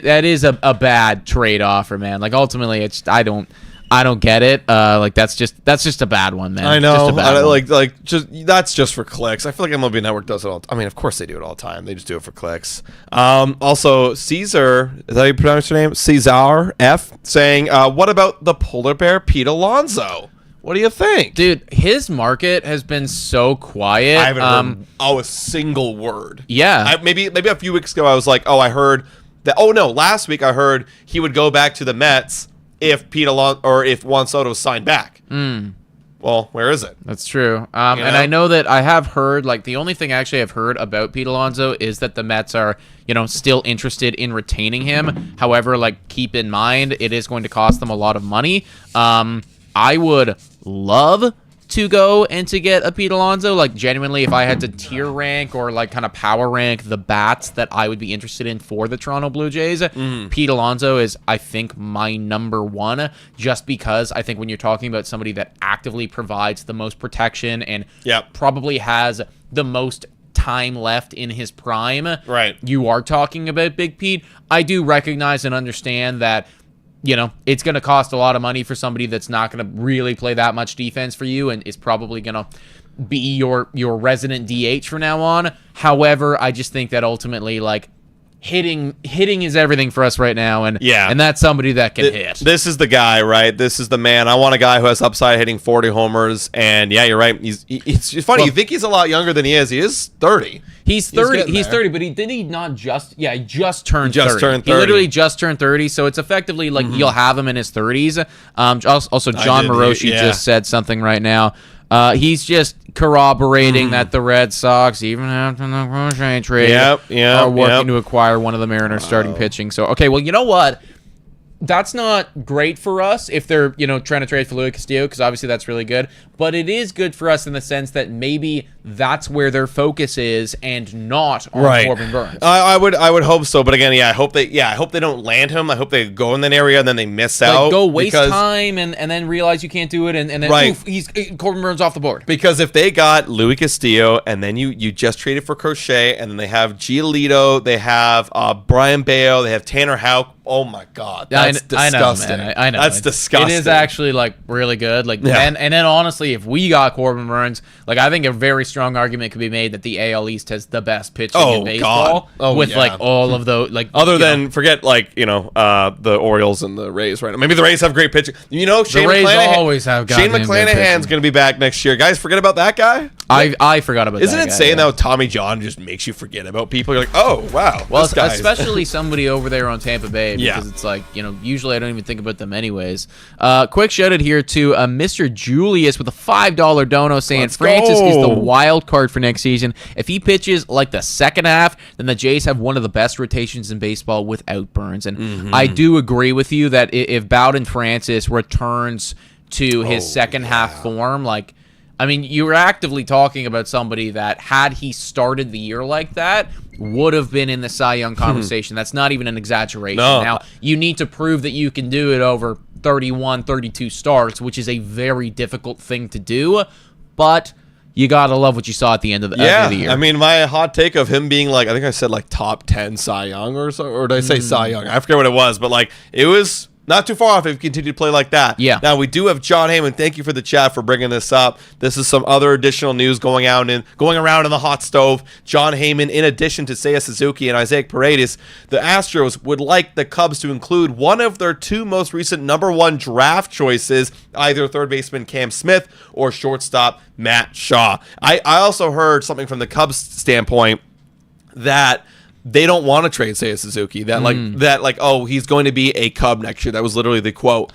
Paredes, though, maybe he could be traded. But this is what the Astros are asking for in this potential package for Kyle Tucker. We haven't even talked about that yet, but Kyle Tucker is really picking up steam right now. Yeah, that is questionable for me. And I don't... Yeah, 1 year for the Cubs. Well, I just don't get it from an Astros standpoint, actually. Oh. Like, I mean, Kyle Tucker for me that should be part of your future, you know? Right. Like, I mean, I look at it the same way as if people were like, you know, the Toronto Blue Jays are looking to actively trade away Vladimir Guerrero Jr. Right. You know, and I'd be like, why? Like, shouldn't you try to extend that guy? Like, that's your Right. guy, you know? And, yeah. same for the Astros. It's like, I know that, yeah, you didn't have as good of a season as you had last year, but like, that's your guy. I know, but the whole thing with the Astros is like they never, and they're known for this, like they never want to offer contracts like this to guys. Like, because he's probably going to get, they actually are bringing up on MLB Network, he'll probably get like, and I forgot that he was in the same sweepstakes as Vladdy for next year,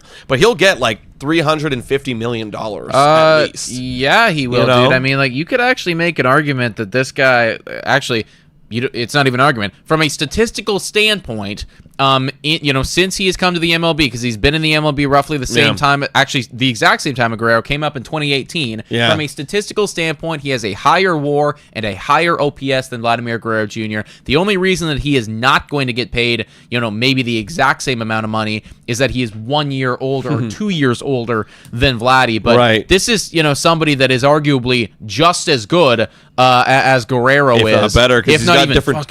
He's got he's got a Gold Glove. I mean, Vladdy's is, let's be honest, kind of fraudulent. It's a Mickey Mouse. It's a Mickey Mouse Gold Glove. I don't even know how he won that guy. No, me either. Which Kyle Tucker is legitimate in the outfield, and he's also got the stolen base threats. I mean, he didn't play a lot last year, but 30, 25, that's solid. You have a 30-30 player on your roster in Kyle Tucker. That's at least 350, if not $400 million. Yeah, so, honestly, because he's going to be 28 years old, walking into free agency.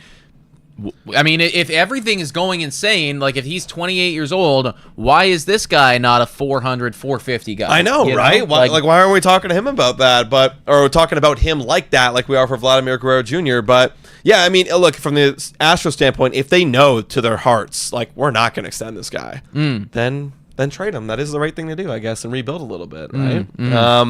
Yeah. I also just wanted to, we got so sidetracked right there. We got a donation. We got, a bunch of other news. But just to sidetrack a little bit on the Pete Alonso stuff, I just wanted to bring it to everyone's attention. The lowest amount of home runs he's ever hit in a season is 34 home runs. That was last year. 34 home runs is a lot of home runs, especially when that is your literal minimum. So, yeah, I like that quite a lot. Also, here's a fun little football news. Thank you for Deport China for bringing this up, but 6-time Super Bowl winning head coach Bill Belichick is finalizing a deal to become the new head coach of the North Carolina. I did see that, actually, that he was looking to get back into coaching, and what it was, a UNC or whatever it was. I'm not a big college football guy. I'm aware of the top players like Ashton Genty or whatever. Then also Travis Hunter, like the Shohei Ohtani of football. That's crazy, by the way. But I mean, good for Bill Belichick, dude. I mean, just watch out for all the girls that go there, because you never know. Bill Belichick, he's on the prowl, bro. That sly dog. Yeah, if you're not familiar with what I'm referring to, he's got a 24-year-old girlfriend. That's crazy. It dude. is actually insane. At one point you gotta wonder, come on. you know why she's here. You know? Well, I think it's a very transactional relationship. Yeah, like, and, I'm in it for your beautiful looks, and you're in it for my money. Exactly, and that like, is what it is. And you know what? You get what you want, I get what I want. So we got shout out to Bill for getting it all done there. Also, we got Bay Area Bob. Who's Bay Area Bob? I guess it's a San Fran. Please tell me it's bad news for you. Tell me it's bad. What is it's gotta Bay be Area bad Bob? News. Is this what it is? Yeah. See what that guy? Who are you? Do you know stuff? Do you know what you're talking about here? Burns and Giants. Who are you? Have momentum. Do we believe this guy? Who are you? Do we believe former Moo Dang Stan? Why are you a former Moo Dang Stan? Guys, Moo Dang is incredible. Guys, his description on Twitter says the GOAT, pronouns him, former Moo Dang Stan, Hunter Biden 2028. This feels like it's not reputable, folks. I'm going to be honest with you. This feels like it's not reputable. Also, why in the holiest of fucks would you not be a current Moo Dang fan? I don't understand. Moo Dang is incredible. If you guys haven't already done so, there is 1,200 people in this chat right now following along with the Corbin Burnes sweepstakes. Please hit that subscribe button, folks. It would be so appreciated. Apparently, the guy that we love, Ben Turner, did he repost him? That's what someone just said. Oh, someone just reposted him. Oh, Lord. Is this guy a literal guy? No. Please don't. Please don't do it. I'm not about this. Please don't do it. I don't like any of that. Oh, man. I finally started buying in for once. That it could happen, that we could get someone big. Don't do this to me, man. Like, seriously, don't do this to me. I'm going to be down so bad if this happens. Mr. Julius H. with the $5 dono saying, I'd rather the Jays get Alonso and move Vladdy to third base than sign Bregman. I don't disagree with that. Did Greg say anything about Burnes? Yeah, dude, Greg's fell silent ever since he misled us about the Juan Soto sweepstakes. Greg's kind of cooked, guys. Courtesy saying Jays are cooked. I want a curveball thrown here, ladies and gentlemen. We need some hope. We need to pray right now. The Blue Jays come in and they get desperate. I would be genuinely cheesed if we go this whole offseason, Blue Jays are so desperate. We're so desperate, and then it's like nothing. And then people are gonna bring it up. Well, they had a budget and they stuck to the budget. Like, then why are we offering all this effing money to all these other people and not getting it? Apparently, we weren't even in on Max Fried. You hear about that? I heard that we weren't nearly as in on Max Fried as people initially were reporting about it, which is like, why? Yeah. Why? If you're actually, that's the thing, and then it begs the question: well, are you serious about getting pitching? Because if you're actually serious about getting pitching, then that's one of the guys to go out and get. Seriously, why would you not be going out and getting him? Stupid. Who would be? We're not even involved in the Louis Castillo trade. That'd probably be fucking a lot of prospects. That's a thing, man. Like, I don't even hate that we're not necessarily involved in that trade, but like. God. Yeah, I'm refreshing Twitter right now trying to find something. My goodness, please! It feels like, with everything being said, it could be happening anytime soon. Everybody, I do not want to see this guy go to the fucking Giants, man. Oh my God! Don't hurt me again, man. Don't hurt me again. 1,100 people in here, folks. Shout out and thank you to everybody that's currently watching. Can we get this thing up to 500 likes? Wow. That would be wild. Yeah, like everyone's retweeting this guy, Bob, Bay Area Bob. Who are you? I don't know. I don't want to believe you. Also, we are 85 subscribers away from 27.5 thousand. Let's go. That would be massive. Oh, and boy. And I love how the chat just starts going crazy. Fire Ross, fire Ross, fire Ross. Yep. I've kind of had it too, everybody. We've been on that train for years, guys. We've been on that train for literal years. Yeah, like again, if they really swing and miss this offseason, I'm sorry. The Andres Jimenez trade is not going to be the pinnacle, the point of this offseason. Like, dude, if that's imagine? If that's the literal move that we make, oh my God. Like, I'm sorry. Yeah, he can maybe bounce back and be great defensively, but like, we don't have a power bat. We don't have another starting pitcher to add and extend this window. Oh my God. Yeah, like when you think about the lineup as a whole, like, what does it even look like? Oh, let's look at it. Let's look at it. And it got updated on. Oh, did it get updated? Yeah, it did get updated. Heyman. I'll check on Heyman. You can look at the lineup. Heyman, Please. what do you got for us, John Heyman? Tell me he's coming to the Jays. Nothing? I don't see anything anything on new Heyman. right now, unless he has responded to something. Unless he responded to Did he something? respond to something? Here, let me take a look at his replies. Wow, guys, It doesn't look like it, I'm everybody. pretty down bad. Just looks like he's still talking about the Seiya Suzuki and Isaac Paredes. The Astros would like the clubs to include one of their two recent number one draft choices. I think they're maybe trolling. Yeah, he didn't tweet anything. Yeah, they're trolling. Okay, chat. Okay. Well, let's look at this here, right, everybody? Let's look at our projected lineup as of today. I don't know why in the heck they have Will Wagner batting fourth, but I guess that's where we're at right now, Dude, folks. that's the thing. Like, I don't even hate on it because like Fangraphs, just like us, has no fucking idea what we're gonna do on opening day. Dude, like Will Wagner, I guess in his small sample size hit 305. They're like, okay, well, I guess that's good enough to bat fourth for the Blue Jays. Like, the only thing that I can say for certain is that Guerrero's going to bat third. Yeah. That's it. That's the only thing I can say for certain. Other than that, I have no idea. And also, Varsho isn't here because he's hurt right now. So you could take out Nathan Lucas. Maybe honestly, it'd be Varsho batting fourth, probably, and then maybe Will fifth or first, George fifth or first, Jimenez or Kirk 6 or 7, like, and then what's 8, 9? Joey Loperfido, Ernie Clement. It's the same lineup, it's a but sad worse. lineup, man. The lineup got worse. Everybody. Yeah, it did. Trading. Well, yeah, I guess so because Jimenez was worse last year than. No, it got worse. It got worse just from last year. Now you never know. Maybe Jimenez, goes back to his 2022 form, and Spencer Horwitz falls off a cliff. So you have no idea. Right. But just from last year alone, from an offensive production standpoint, yeah, it got worse. Yeah, this is bad, guys. This is legitimately bad, and I'm feeling very deflated. My 35% is now down to like 20. No. It is. Bob, Bay Area Bob is apparently. I'm not gonna let Bay Area Bob ruin my evening right now. All right, Ross Atkins is gonna need to cook here. We always knew it was gonna be difficult. All right, we always knew that it was gonna be tough. Ross Atkins is going to have to come out of here, and he's going to have to pay up, man. He's going to have to pay up. Shout out to Ari Pai, who's been DMing us on Twitter all these articles that you're bringing up right here. So everyone give a big shout out to Ari Pai. He's really helping out the boys tonight. But this is a troll tweet. I'm not even going to bring it up on the stream, but Jays fan club says, Jays fans, don't worry. Corbin Burnes to the Jays is agreed upon and will be announced shortly. There you go. Imagine if that was being said by like somebody. MLB trade deadline news. Oh no. Are they dipping into Bay Area Bob? Do they believe it as well? Don't believe it, guys. Tell me that this guy's a fraud. Tell me that this guy's a fraud. What? Is it like an article? Where are you finding that? Where's MLB trade? These guys. Yeah. It's these guys. Tell me he's a fraud.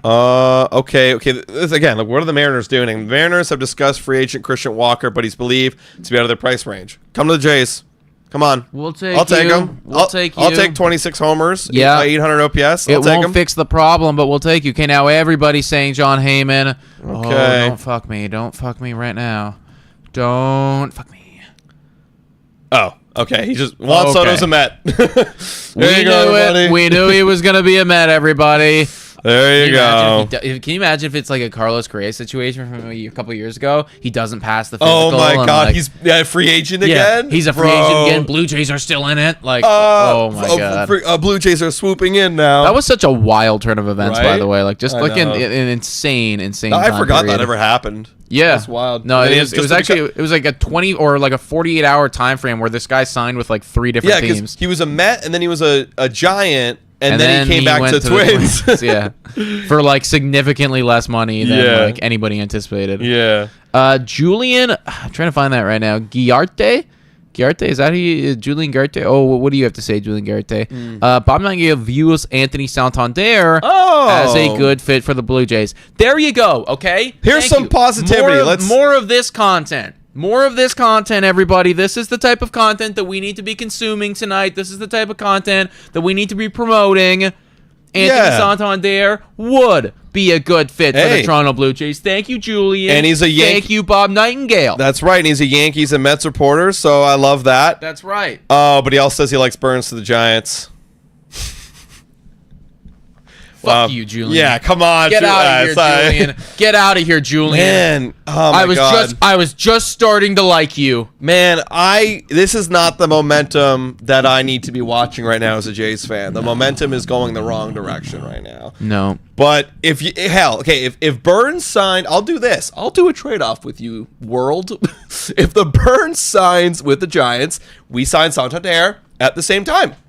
So it's like, but also, okay. That's like a net loss for me. It is a net loss. But it's also, loss. if you just think about the roster, it's a win. Yeah, it's a win. of course. I mean, it's better than what we currently have, which is nothing. But also, what he's saying is also think about the language here. A good fit.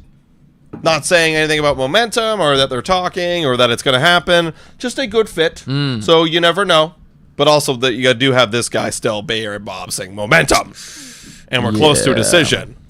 Also, completely off topic, Gobi Naran just said, Nick, I just watched your short film. You're a great actor, man. What short film Yeah, what short film? You have a short film on online somewhere? I'm sure that there's multiple short films out there, various different projects that I've been in through time, but I'm just curious to know what it was that you saw right there. People, dude, I hate these. People in the chat keep in all capital letters being like, Burnes to the Giants, Burnes to the Giants. I know. Every time I see that, it's like, boom, I'm just like, ugh. Yeah. Oh, In Proximity. Oh, yeah, that was a short film I did what was that, 2-3 years ago or something like that? I think I remember that. Yeah. I did a cool short film called In Proximity. I haven't even watched it. So I literally never even watched it, guys. So shout out. Thank you so much for watching it, man. Appreciate it. Was it good? Did I do a good job? Apparently. Yeah, all right. Good stuff. Oh, God. Everything is killing me right now. I don't really... also, guys, you remember Jonathan Loaizaga? That came out, actually, that we haven't even talked about. Apparently, the Blue Jays and Jonathan Loaizaga... This came out... I forget who it came out from... it literally came out from Loaizaga, I think himself, or I'm trying to translate this post right here. In the last few hours, this was this morning, Blue Jays have strongly increased their interest with the Nicaraguan reliever Jonathan Loaizaga, and he also liked that post and retweeted it. Jonathan Loaizaga. Sorry. So what team is that again? The Blue Jays. Oh, the Blue Jays. Yeah, the Blue Jays have increased their interest in Jonathan Loaizaga, and I've been discussing with them. That was this morning, and then Loaizaga retweeted that account. Good stuff. Go get him. I gotta familiarize myself. I think he was kind of hurt last year. Also, Adam Jude, tweeted this out 6 minutes ago, saying Mariners and Red Sox have engaged in trade talks. Boston has been persistent in its pursuit of Seattle starters, and a Luis Castillo for Tristan Casas deal does seem to make sense for each side. No deal appears imminent per sources, but Jerry DiPoto said this week that things can change quickly. So keep your eyes open for that, everybody. It looks like Boston is not going anywhere, man. No. They are going to be in this thing. If they go get, if they got Castillo and then San Fran gets Burnes, God, we're so behind. Also, here's Loaizaga, everybody, real quick. I mean, a career 344. Don't look at last year because he played one game or 3 games. 344 ERA, whip of 1.229. That's a solid fill up the rotation guy. He's had upside years of 2.17 ERA with a low whip under 1. Solid years right there. So, sure, why not? I'll take him to fill out the bottom part of our bullpen, 1,242 legends in the chat, everybody. If you guys haven't already done so, please hit that like button, folks, and subscribe to the channel. We are 58 likes away from being to 500, and that would obviously be quite the achievement, guys. So thank you so much for tuning in. We're not going anywhere, folks. The news is just starting to come out. Also, Pogger saying Caesar pizza, making me hungry, bro. It might honestly be. I'm starting to get hungry, and I was like, I didn't even realize, it's dinner time right now. I didn't even realize Gobi saying, Nick, you're on IMDb. You actually have a few short films. This is all news to me, Gobi. Have you ever checked out your IMDb? No. Oh, wow. Never looked at it before. Never looked at it. See, I recently checked out mine because I had to send it to people. So I actually forgot I had one too. Like, it's been a while. 2020 was my last one. Freaking of age. MLB deadline news. What are they saying? Are they coming up with anything new? MLB deadline news. Anything in the last couple minutes here?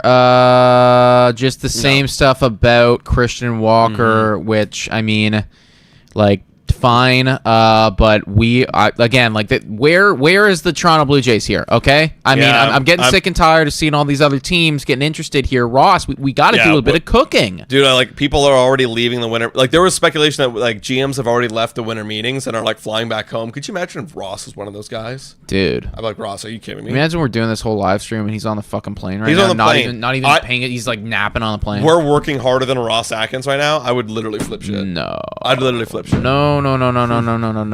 He's like, okay, we got Jimenez. Let's go home. Let's go home now. Jimenez and Jimmy Garcia. Yay. What is this, guys? Jay saying, I hear Vogelbach's available. Yeah. God, oh my God. Might be available. Yo, shout out to RD Eckerd. Let's go. Welcome to the community. W's in the chat for RD, everybody. Vladdy on IG. What does Vladdy do? You know, I did see actually that Vladdy and Teo were hanging out together. They were hanging out. Like, guys, I wouldn't put too much weight to, but you never know, man.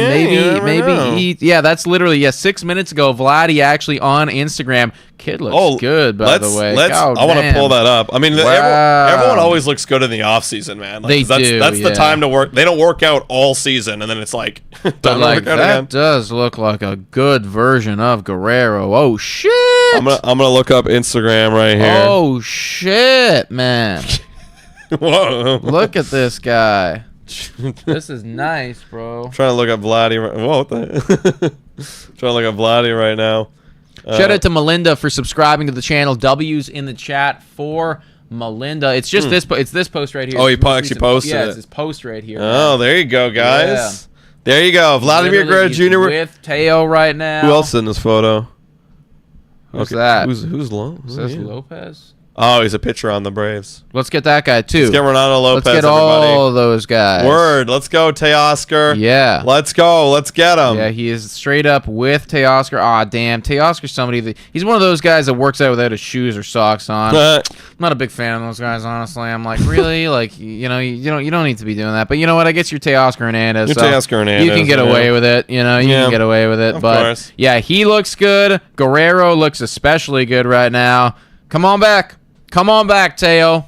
That's what I'm looking for. Give me some Teo and give me some Corbin Burnes action. Yo, big shout out to Order Carrot saying order Chick-fil-A double sandwich with Coke Zero. It's Corbin Burnes' favorite food. Is that true? Is that true? Mock Bomb. Okay, so Mock Bomb again, like, I guess take this for what you will. Said exactly. So he's responding to somebody right now.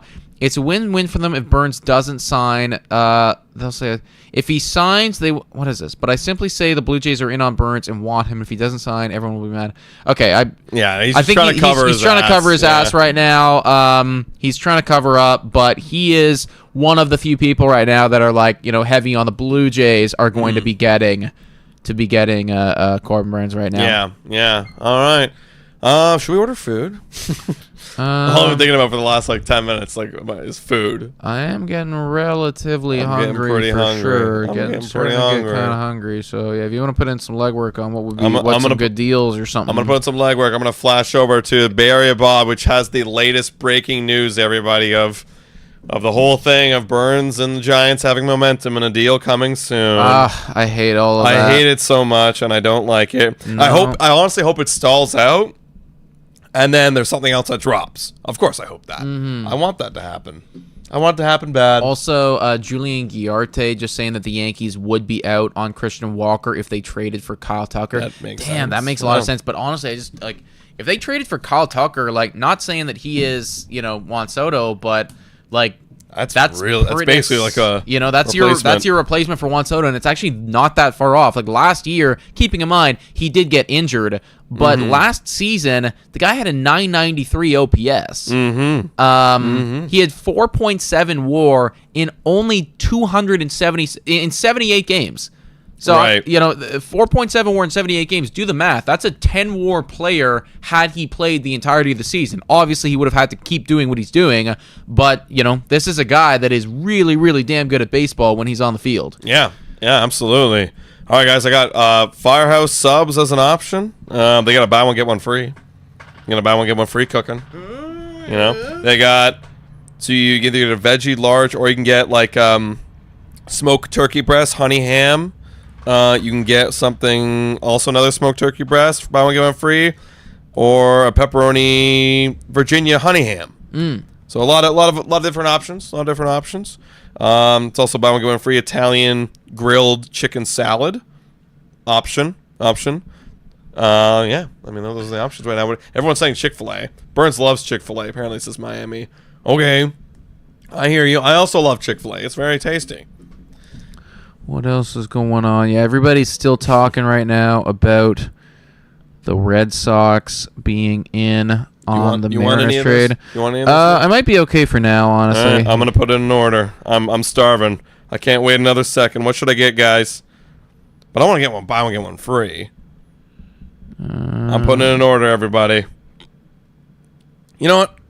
Should I get Chick-fil-A? Chick-fil-A is fire. Have you heard of Chick-fil-A? Have I ever had Chick-fil-A before? I feel like I should have had it at one point, but I can't really like. It's American. It like came to Canada a few years ago. So like, yeah, I remember that. Recent. I remember when it came and everyone was like, "Oh my god, like it came to Canada! Holy shit!" The waffle fries, spicy chicken sandwich, or what was Burns' thing? What was Burns' thing? Was it a double chicken? What was Burns' thing? Someone tell me what was Burns' things? Also, if there is any other breaking news, guys, let us know. It feels decently quiet right now. Decently quiet. Let's take some questions while we're here, everybody. Let's have a little bit of a lull period, and let's take some questions. I am going to use the washroom, though, very quickly. Go for it. Bit of a lull period here. The waffle fries do go crazy, yes. And it's the sauce, too. The Chick-fil-A sauce. It's double chicken with Coke Zero. All right. Double chicken. I didn't even know they had a double chicken. Do they even have a double chicken? Spicy chicken. They don't even have a double chicken here. What is this? They literally don't even have a double. They don't have a double chicken, everybody. They don't have a double chicken. This is ridiculous. Should we sign Eric Sim, the guy from Momentum? Bro, Eric Sim could literally back cleanup for us, not gonna lie. Like, literally. Buddy could literally back cleanup. Shout out to Phantom with the subscription. Welcome in, Phantom. Appreciate you. Everyone W's in the chat for Phantom right now. Let's go. Thoughts on Roki? Roki is obviously, like, I want Roki. I think I'd rather have Roki than Corbin Burnes. I know that sounds crazy, but just from a monetary standpoint, like, you're spending way less money for Roki. You could get Roki and, a monstrous bat for the price that you would get just a Corbin Burnes, right? So for me, yeah, I would want Roki. Absolutely. We need catching depth. Is Henry Blanco still alive? Yeah, I really wish. All right, guys, I'm getting the spicy deluxe with monetary jack. That's what I'm getting, and I'm getting a side of that delicious sauce. Okay? Boom. We're getting that delicious sauce. And does it come with the... Yeah, it comes with the side. Great. I want it. Thank you very much. Add to cart. What is this? I want this. Oh, I have to select... Oh, right. I got to select my sides. So I'm getting the waffle fries. And I'm also getting... What is this here? Meal? Beverage? Okay, I'll get the Diet Coke because that's all I could do. I got to do something. All right, great. Boom. Boom. Boom. No thank you. Boom. Come here. Boom. There's my tip. Boom. It's ordered. There we go, everybody. Done. Action is done. Oh, Face ID. Done. All right, let's take some more questions from the chat. Did you just say monetary jack? What are you, Ricky? How do you pronounce it? I've never heard anybody say it in real life. Breaking: Blue Jays trade Vladdy for a medium waffle fry from Chick-fil-A. LOL. Let's go. Sign Bauer. Yeah, again, I'll say this till the day I die, or I guess until the day, Trevor Bauer gives up, or Trevor Bauer retires, or Trevor Bauer gets signed. No one's going to sign him because he is blacklisted from the MLB. I got a theory. He's blacklisted. Imagine shitting all over somebody. Imagine someone shat all over you, and you run Major League Baseball. Someone shat all over you, undermined you, called you out in front of social media, and then 3 years later comes back and says, "Hey, I want to work for you again." You'd be like, "Screw you, I don't care." Monterey. Oh, I didn't even know that. Monterey. Didn't even know that. Jay should shine Jack Bauer and sort him out. Did the Guardians get a better return for Horwitz than us? Yeah, that was actually nuts how they flipped. We didn't even talk about that. The Guardians flipped Spencer Horwitz immediately after for like a ton of prospects. I don't know their prospects, but if their whole goal was to get depth, that's great. I mean, let's think of it like this way. Yes, they do want to trade Josh Naylor, but there was a hole there. I mean, yeah, you could maybe play him at second base, but realistically, he's a first baseman, guys. Let's be realistic. Spencer Horwitz is a first baseman. You already got Josh Naylor there. Flip him and get a bunch of prospect depth. If you like it, then do it. Teo or Santander.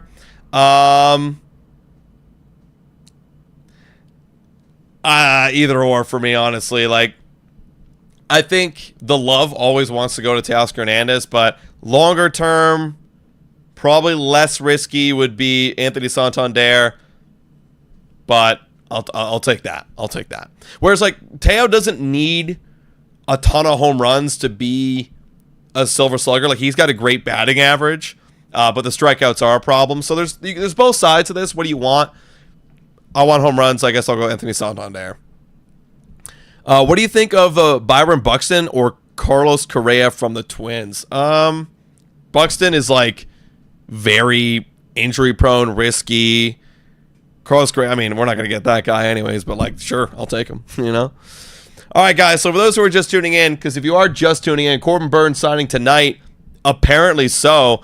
Bay Area Bob, which everybody is trusting. Literally everybody's trusting right now, has said Burnes and the Giants have momentum. Other teams are still involved, but we're close to a decision. So there you go. I'm just going to refresh right now. Twitter, nothing really new is coming. Oh, this one's coming out from Boston Strong 4 minutes ago. This is not about Corbin Burnes. Talking about the Mariners trade. If you trade Tristan Casas to the Mariners, that opens door for the Red Sox to sign Alex Bregman and move Rafael Devers first. That was the whole conversation of like, should they move Devers over to first if they're going to get Alex Bregman? There you go. Apparently it's the case. Maybe a Nolan Arenado trade. That could also be a possibility. But again, nothing involving the Toronto Blue Jays. Nothing at all. Okay, please don't spam, y'all. Thank you very much. It is quiet as all holy hell. Honestly, the most loudest thing is the fact that Teoscar Hernandez is working out with Vladimir Guerrero Jr. And yeah, every time I refresh Twitter, it's stuff from like yesterday, everybody. It's stuff from everybody. From yesterday, excuse me. This is just the lull before the storm, guys. It is coming. That's right. I'm actually, well, now that you're here, I am going to use the washroom as well. All Hockey says, where's the other guy? I'm here, everybody. I am here, folks. I'm hopping out now. Like we said, it's going to be a long one this evening, guys. So strap in if you want to be here for the moment that it happens, everybody. But as of right now, it feels like there's just a kind of calm before what I am anticipating to be a storm this evening, man. It feels like you have all of these things like in motion right now. The Seattle trade, the Corbin Burnes stuff with the Giants, like the Kyle Tucker trade. Like all of these things are in motion right now. You just need like one of them to go, and then it's all gonna start going, man. Like that's typically how I find these things go. It's like one of them happens, and then it's like bang, like now the floodgates open. I mean, think about yesterday when it was, we have it's Jimmy Garcia gets signed, then it's the draft, then it's the trade. It's just like holy shit, like things are just like going crazy right now. So, yep, we are waiting right now until something breaks. Burnes sign / Castillo trade. Would not be shocked at all if that happens this evening. We got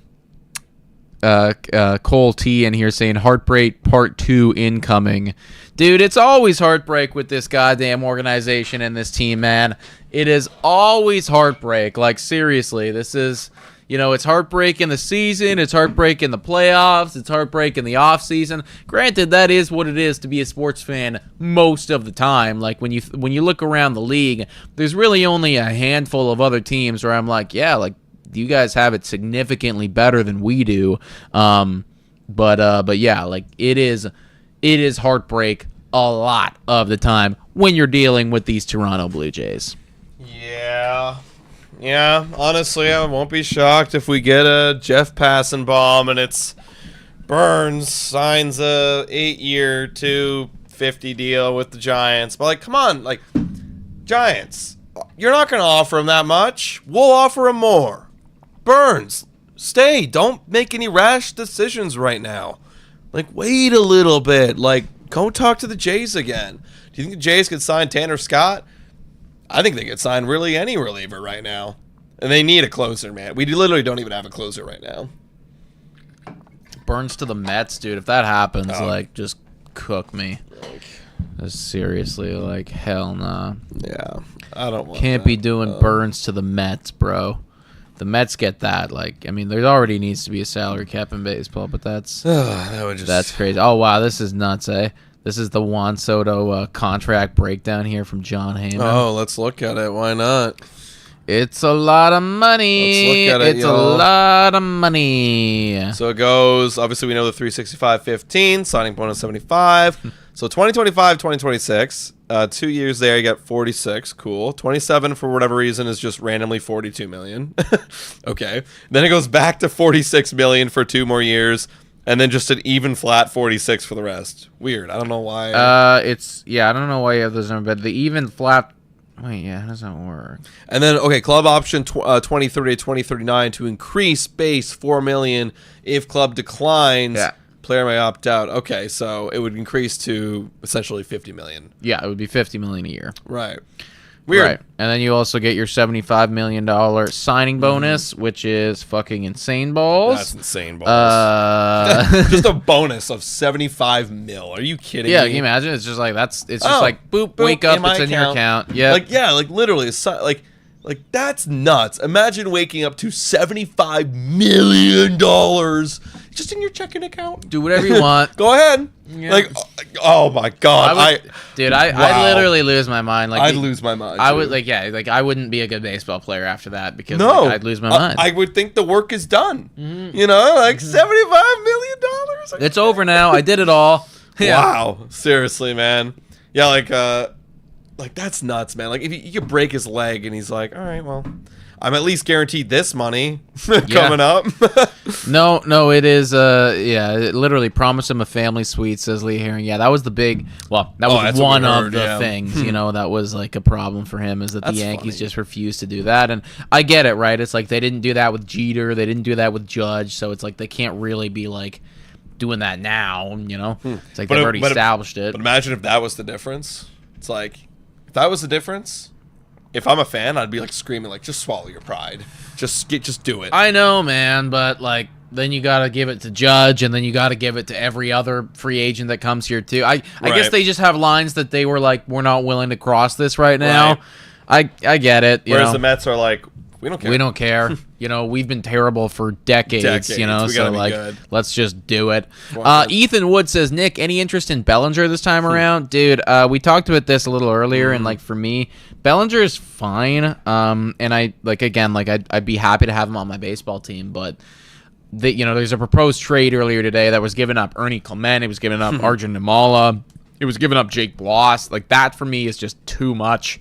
You can make a trade for him, but it can't be like that, you know. And honestly, too, if another team wanted to take some of the salary as well, like that would be very enticing, because I would imagine if they do trade for a Cody Bellinger, well, not only are you losing some of your assets that you can use for trades later, but then you're also probably not going out and making a big time spend either, because you know that guy's eating up $27.5 million. Also, I'm trying to find that Vladdy post because people are freaking out right now. The caption is literally this. What does that have to on do on with it? Vladdy's post? Oh, here it is. All right, I got But it. like, what is that? Maybe it's I'm praying for a Teoscar Hernandez signing for the Blue Jays. Look, you guys can't see because our thing is blocking it, but actually, let me just move us over real quick. Oh no. Yeah, I just don't fuck with it. I'm not gonna fuck with this. It's a prayer emoji, It's a prayer bro. emoji because he's praying for a Teoscar Hernandez to the Blue Jays signing. Everyone, shout out, thank you to the person who just subscribed, who is Sports Throne. Let's go. Shout out to Sports Throne. Let's go. Oh, also, we're getting into this stuff right now. Ryan Stone tweeting this out. Kyle Tucker has removed Astros from his bio. Oh no. Oh no. Really? Kyle I mean, I could believe that that's a little something. He's probably, honestly, like, if, you know. If you heard all the speculation of you going around, you'd probably feel the same. Yeah, like. I mean, I don't know if it was there before, but it's not there. Yeah, like, I just think, you know, and when these players do this, like, obviously they're kind of sending a message, but if I'm somebody like a Kyle Tucker, like, who's been actually fucking awesome, you know, like really, really good. Yeah. And, you know, now when it comes time to pay me, like, you're just ready to throw me away. Yeah. I'd be kind of pissed off at the would. Astros too, you know? So, like, I get it, dude. Like, honestly, like, get traded, go somewhere else, and hopefully you get your big payday, because you do deserve it. Yeah. You are elite. Yeah, again, like, I would hate it if my team was just... Because that's the thing. That's the biggest way to, like, ruin your relationship with a guy. It's like imagine if the Blue Jays were shopping around Vladdy and it was popping up on MLB Network, like, they're actively shopping him. It's like, well, then fuck you guys. I am going to go leave him free agency and become the biggest, you know, one of the biggest first baseman signings in history. Yeah, exactly. So, no, I mean, I do hear it. Shout out and thank you to whoever just subscribed right there. AI. There you go. Or AJ just subscribed. W's in the chat for AJ, guys. Like we said, we're trying to get up to, well, we're really trying to get up to 30,000 subscribers, but one step at a time here. If we could get up to 27,500 subscribers this evening, that would be crazy. Little update on that, by the way, actually. We are just shy of 50 away, 60 subscribers away to get to 27,500. If you haven't already subscribed, please do so, everybody, as we wait and see for some more Corbin Burnes and or other free agency updates right now. There's like nothing happening, and like there's so much cap going on in the chat. I think it's crazy. dude, I think it's just it's the calm before the storm, man. Like I got the feeling that it's like something's gonna happen here, and you know, like you already know too. It's the second that we were like we'd kill the live or go offline or something like that. Be like bang immediately. It happens. Also, Juan Soto has officially passed his physical. There will not be a Carlos Correa situation here. He is a New York Met. And Beacock saying money to fix the bobblehead with a $2 dono. I know. I don't know what happened. One day it just wasn't there anymore. What happened? Like, it's gone. Yeah, like in our Vlad and Vlad dad doesn't even have bats anymore. yeah. Honestly, if anybody wants to, like, if anyone's holding on to some bobbleheads or like some cool merchandise or something, and you want to be part of the Blue Jays Today set, send it on over. See, I'm serious, actually. If you want to, just make sure there's no glaring Blue Jay logo anywhere, because then we can't put it on the set. That's the one but thing like we can't little do. Blue Jays logos are fine. Yeah, like, you know, like, there's these are one fine. right there on those guys and whatever. Yeah, And you can't even tell. Like, yeah, you can't even really can't even tell what they are. But let us know. But yeah, you know, if you have some Blue Jays merchandise, you want to send it over, just baseball merchandise in general, and you want to be part of the set, just send it on over to Blue Jays Today. Smooth Brown Man saying, this is a 5th place team. They stink. I mean, right now, we're not... Like, Red Sox are, like, pulling out so far ahead. Like, we got to go, guys. You guys want the Bringer of Rain bobblehead from a game? Maybe. That'd be kind of cool, actually. That would be pretty cool, yeah. Tony Friend asking if we're drinking tonight. I'm only drinking tonight if we sign Corbin Burnes, which you see right here, or Santander or Teoscar Hernandez. That would definitely open up the floodgates. Yeah. Yeah, are we just bypassing that the Jays selected Bastardo? Oh, no, we talked about that way earlier. I mean, it's simply, guy is Tommy John. He's not going to be playing next year. They kind of found a loophole. I guess that's interesting. I mean, I wouldn't hold my breath on him, though. You know? Chugging it. Oh, dude, if we sign Corbin Burnes, we're popping it.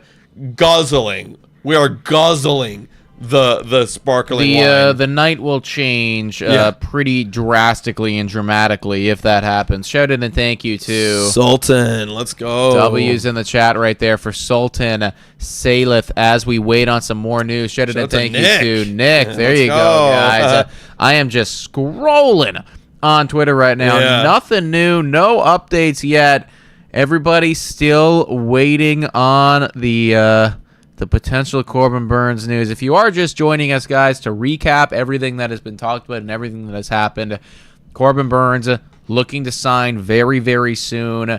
The front runners are the Giants and the Blue Jays, and most recently, people were talking about how the Giants have had a recent meeting with Corbin Burnes. You don't love to see that. Whilst that is going on, the Red Sox are still in this, even after trading for Garrett Crochet. And they're looking to potentially make a trade with the Mariners for Luis Castillo. That's a thing. And on top of all of that, you're also hearing some Alex Bregman rumors start to heat up. The Yankees are looking over there, but they're also looking at potentially trading for Kyle Tucker. And the Astros right now are just very active on the trade market in general. So it is a active evening right now when it comes to the MLB trade rumors. But most recently, there has not been any major updates from the insiders. No, there hasn't been. That's literally it. You summed it up, right? You got the Burnes and Giants getting momentum. You got the Red Sox involved in Corbin Burnes, and then I don't have it up here, but you could argue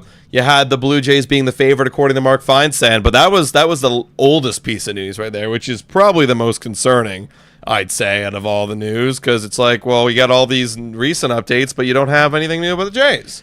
Where's my Jays update? Yeah, dude. I mean, it's going to be rough if we end up, like, really missing on everything. People are saying Heyman right now. Was that more updates? Oh, shit.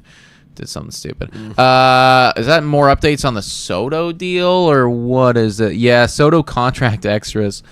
Wow. So this is all incentives and stuff like that. So awards bonuses, including $500,000 for first and MVP, $350K for second, $150K for third, $1 million for subsequent MVPs. Wow. So okay, if he wins multiple MVPs with the Mets, it's like you get paid a lot of money. Wow. Plus, he gets a luxury suite for home games. So it's just like he's got a suite for the home games, a luxury one, and 4 premium seats at home, security for player and family home and security for player and family home and road. So they get their own security guards. They get their own security team. Their family does as well. Wow. He does get the number 22. I was seeing speculation on that. Yeah, like Beatty, you're giving it up, buddy. And he's got a full no trade clause. Wow. That's pretty sweet. Shout out to Mario right there for subscribing. Everybody's seeing Mark Feinstein right now. Let me go check that out. Isn't it kind of funny that, like, your bonus for winning MVP is only like $500,000? I mean, it's not really that much, right? Compared to what he's really making. Yeah. Feinstein just saying that the fun wrinkle here is that that Soto does get to wear that number 22. I mean, like, if that was the sticking point, like, they were gonna give it to him. You know, like you're telling Beatty, like, it's just like it's gotta happen. Dude, you're not even starting third baseman. And honestly, like, if Soto's a nice guy or a cool guy, like, you go and you buy him a something, right? Yeah. Like, who was that one guy that maybe was in football or maybe was in baseball? I can't remember, but, like, he gave up his number and then this guy bought him, like, a Tesla or something like that. Oh, yeah. I forget who that was, but that was Aaron Rodgers. No, it wasn't Aaron Rodgers. I forget who it was, but it was like if somebody like relatively big, and they bought him a thingy to do that. Fair enough. Shout out to Ari Pie sending this over. A little update on the Tristan Cassis and Luis Castillo deal that is speculated upon right now. When asked if it would be a Tristan Cassis for Luis Castillo, and the answer straightforward was no. is what Alex Beer asked a source. So there you go. There you go. There's the update there. Shout out thank you to all the subscribers. And shout out thank you to Liam Curtis saying, with a $5 dono, saying, are we surprised that we haven't heard anything regarding Tanner Scott? Maybe not. I think that market of like a legit closer really hasn't set yet. I mean, you had Chapman go to the Boston Red Sox, but that also was, he's an older guy. It's not really the same market. Ari Pie saying how long we were staying live for. I guess as long as it takes. As long as it takes. As long as it takes, Ari. I got food on the way. Yeah. I'm chilling. Yeah, exactly. I might take a moment and, take 20 minutes to go eat dinner at one point, but, Adam can hold it down, and when he's got his sub, I can hold it down. And my dinner, you can watch me eat Chick-fil-A. Oh, yeah. You guys want to watch him eat it or not? You want me to watch me? Yeah, apparently it's Corbin Burnes' favorite stuff, so yeah. Gotta manifest. Might have to be. Shout out to Hulk Smash right here with the dono as well. $4.99 saying, been here since the Ohtani plane incident. Since then, I always watch you guys. I'm a Dodgers fan, but love you guys. Keep up the hard work from LA, dude. Shout out to you guys for just being so fucking good at baseball. But thank you so much, man. Can you believe that we've had so many of these streams and none of them have actually accumulated into a signing? The day it does, though, we'll be here. It's not like we're not ready. Okay, we're ready. It's not like we're not ready for this shit to actually hit, but. Yeah, so also everybody's screaming for Bob right now. The only thing I see on Bob is Mets Steve or the owners, Steve Cohen and Alex Cohen right here saying this is a seminal moment in franchise history. Juan Soto is a generational talent. He is not only bringing staggering historical statistics with him, but also a championship pedigree. Our amazing fan base is very excited to welcome Juan to Queens. Congratulations, Juan. Imagine if that was Ross. Fuck, I'm going nuts right now, oh my god, this guy, dude. There'd be so much Soto content. I'm just so jealous of you, man. But I'm jealous of you. I'm jealous of the Dodgers. Oh, this is a joke. This is hilarious. The White Sox will meet with Roki Sasaki and make a presentation to him. Wow, that's hilarious. That's a joke. What are you gonna? Oh yeah, so we had 121 wins, losses, but you could cut that down to 105. Well, here's the thing, it's I think you have a strong argument in the sense of we can't get any worse. Yeah, you can only make us better. Yeah, exactly. Yeah. The only trajectory for us is up. So that's right. Which you're probably not lying about right there. And also, Roki, apparently the rumor is he doesn't want to be on a big market, big media team. There you go.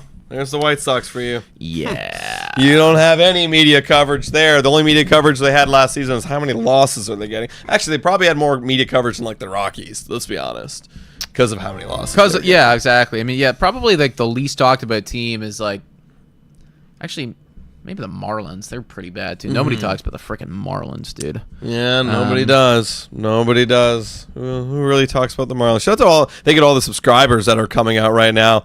Appreciate all of y'all. Passing? No. Really? Passing? I'll take a look, but I kind of doubt it. We'll see. Jeff Passan, do you want to give me some good updates right here? No, he's just saying officially official. Juan Soto is a Met. Yep. Yeah, we missed out, guys. We missed out. The New York Mets have their guy forever. He is really damn good at baseball. I wish we could have him. Damn it. Can you imagine if we come out of the woodworks and trade for Kyle Tucker, though? Oh, I know. Wouldn't that be great? Out of nowhere. And then we extend him. Oh. And then we extend Vladdy. Wow, we did it, guys. We got our lefty bat. Yeah. Don't see anything right now, y'all. Let's take some more questions from the chat, guys. Who's got some questions? I'm so sick of hearing the name Juan Soto. Honestly, at one point, I was too. I, too, was getting sick of hearing the name Juan Soto. Oh, I think we got to pop 3 bottles for that. Oh, yeah, dude. If Kyle, guys, whatever big move we make, if it's not these guys, we're moving it and we're drinking it. It's getting drunk eventually. Yeah, that's the thing. We're not just gonna keep these bottles. Can you imagine we just keep these bottles until they do something good? We're 50 years old and we still haven't signed anyone yet. Oh, we want to sign Vladdy Jr. We still haven't done it. I just want to drink this fucking alcohol. Right? Well, we're gonna be here for a while. You know what? Actually, hear me out, chat.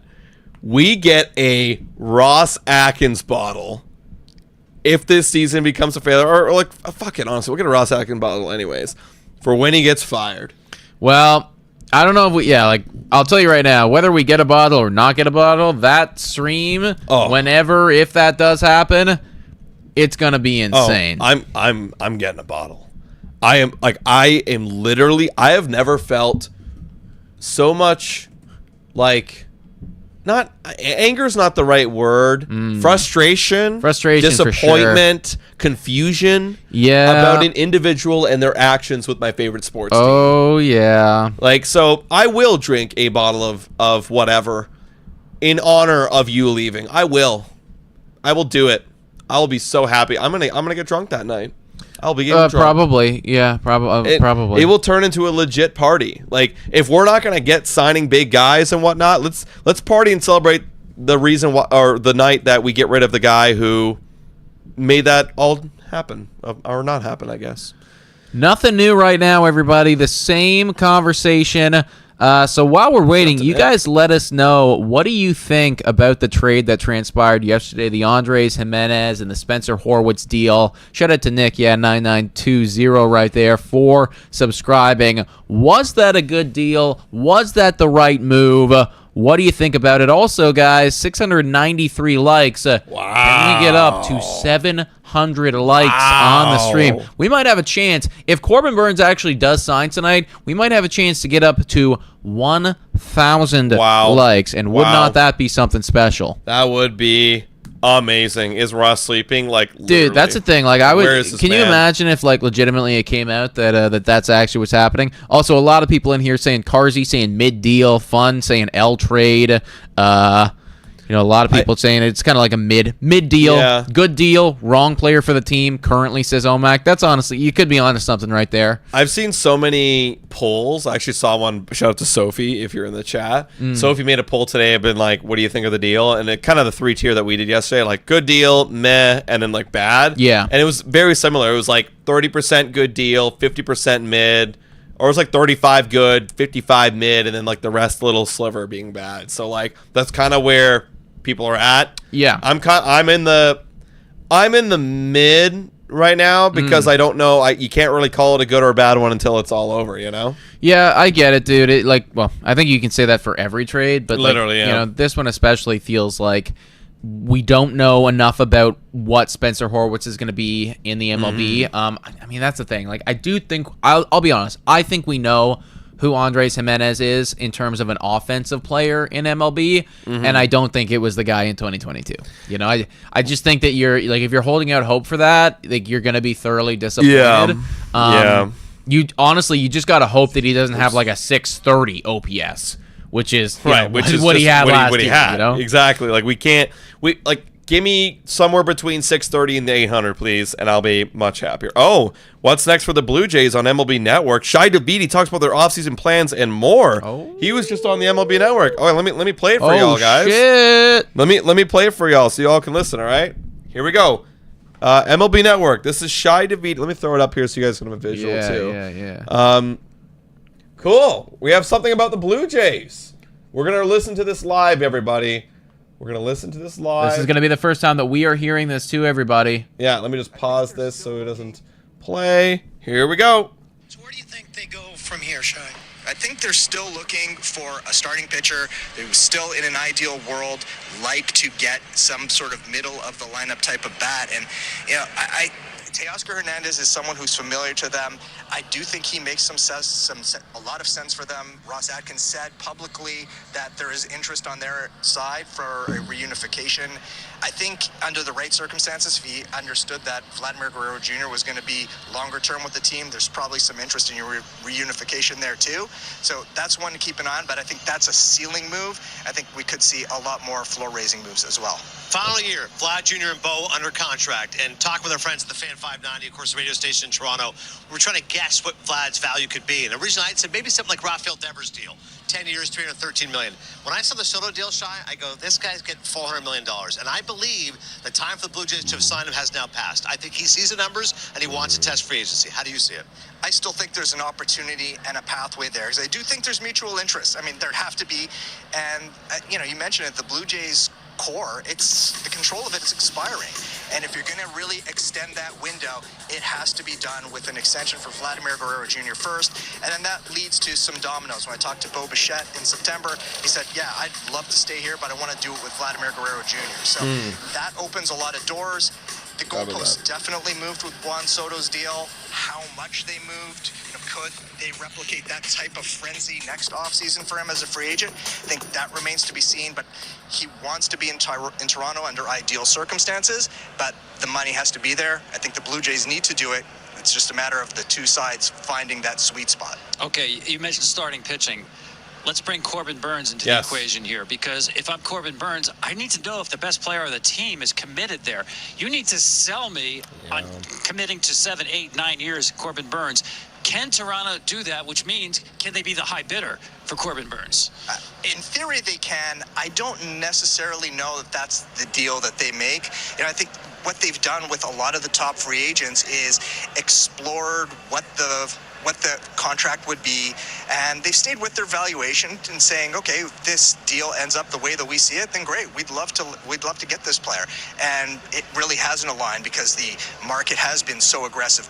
I think even a bit more aggressive than they might have expected coming into the offseason. So I think in terms of starting pitching, they're going to wait some things out, and what the Jimenez deal, the getting Sandlin as well, along with Yimi Garcia, it's given them some pieces in place that allows them to be a bit more patient and see what plays out over the rest of the offseason.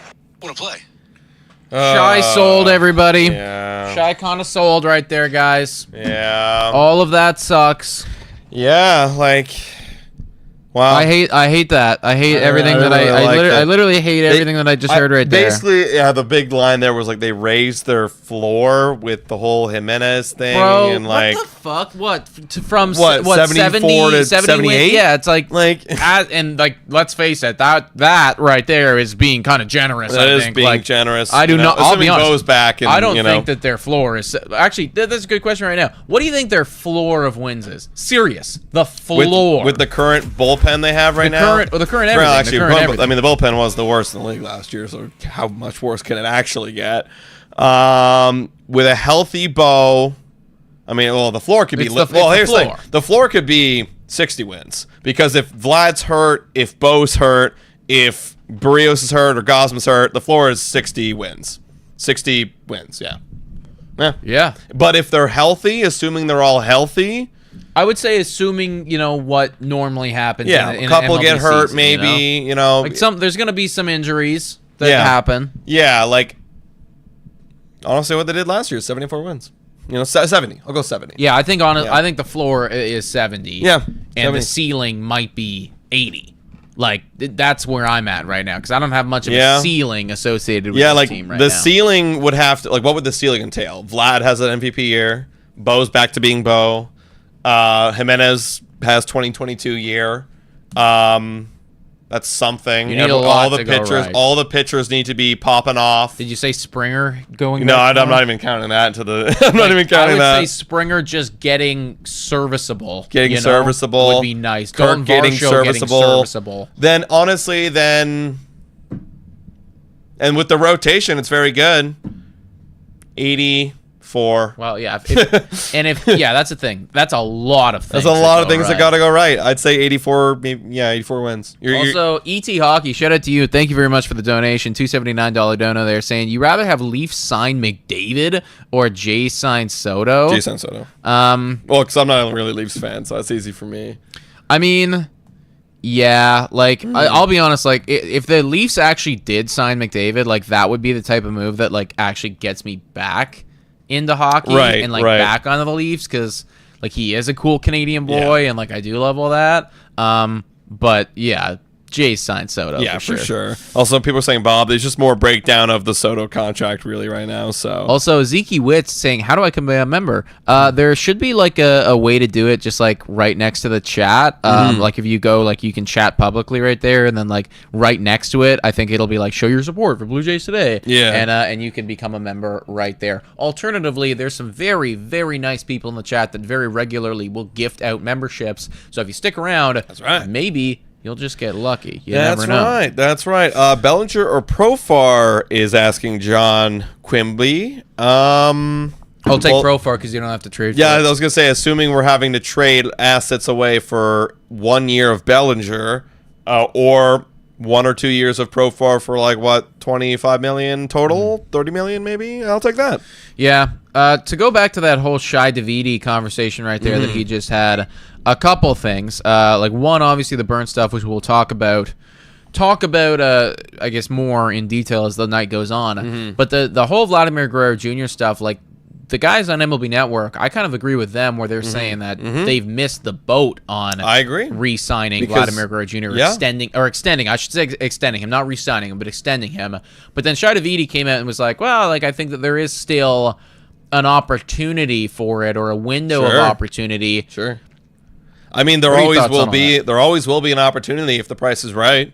There's always going to be an opportunity if the price is right. But based on this front office, I think it's more wishful thinking, and maybe Shai. Again, love Shai, but considering the fact that Vladdy was openly last season saying I want to resign with Toronto, well, you had to do it then. Yeah, you had to do it before he started to realize, let me just wait and see what Juan Soto gets first. And now he's got to be thinking, I got to go test the market, and that will set my price. Yeah, and honestly, like I just all the credit to him. Right, yeah. Like literally all the credit to him. I think that you have to do that right now if you're Guerrero. Now, to Shai's credit and to his point, if the Toronto Blue Jays offer you $500 million right now, I think that you accept that. I think that if you're Guerrero, you go, okay, like this is what it is. Yeah. But they need to get out of that level of thinking of, well, like we want to stay disciplined and all that shit, because if you're gonna stay disciplined, then there's no way. It's going to be somebody that is undisciplined that then would convince Vladimir Guerrero Jr. to sign the contract. Of course. Also, Joss and Jay fans bringing this up. Another thing that we kind of missed, it was kind of early on, but talking about Teoscar and Vladdy. An interest of bringing back Teoscar Hernandez as a possible fit to help out the slugging. So that's totally something. Hey, maybe there's a conspiracy going to form here. Oh, Shai talked about Teoscar. Vladdy's working out with Teoscar right now. The Dodgers don't seem too confident. Maybe there's something here, guys. I'll take Teoscar. Thank you very much. No, I definitely think that there is an avenue right there. You guys let us know in the chat who you prefer, Santander or Teo. I think I prefer Santander, but I'm not going to be upset at all if we get Teo back. Also, very quick shout out here to Last Duel Gaming with the $10 dono right there. Last Duel Gaming saying, what in the fucking hell is Shai talking about? The Blue Jays front office said to the fans they are going to be better. This front office needs to go. Rogers, fire everyone in the front office, please. Dude, I love Abecker and Last Duel Gaming's comments. It's so good. Man. And if they're the world is a crazy place because very rarely can you get everybody to agree on something. Yeah, everybody's got different opinions about different shit and whatever. I mean, fuck, we see it in our politics all the time. Not that I want to get this political in any way. But it's actually crazy because effectively every single Blue Jays fan that you talk to can agree that Ross Atkins is Is anybody actually I remember one guy that fought for Ross Atkins, but I'm pretty sure he had to be a troll just because of how drastic of everyone is against Ross Atkins. I'll be honest, I've never actually seen, very rarely, I guess I should say, because maybe once or twice, but very rarely do I see somebody come into our into our comments or message us or whatever. Yeah. Being like, guys, take it easy on Ross. It's there is a deep-rooted hatred towards Ross Atkins right now, and it stems from the frustration that we felt in the last 2 years. I've only ever seen it on the Instagram from that one guy, but that was it. And the reason why it sticks out for me is because of how rare that comment was. Also, people are answering Santander, Teoscar Hernandez. I mean, what would you sign Teoscar Hernandez for if you had to choose? He's 33 or 32. He just turned 32 a couple months ago. This feels like a solid 3-year kind of deal. You know what I mean? A nice 3-year solid, maybe 4. Shout out to thank you to the person that just subscribed right there.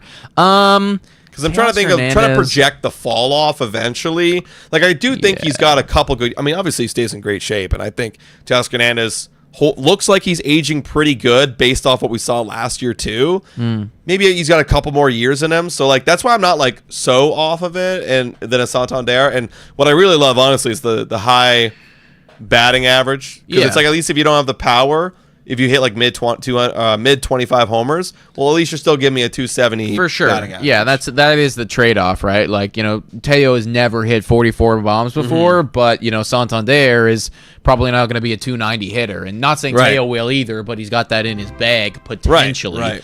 Now, people in chat are saying one person saying 3 years, 110. I don't know about that. Holy. Miami saying 3 years, 56. Joel saying 3 years, 60.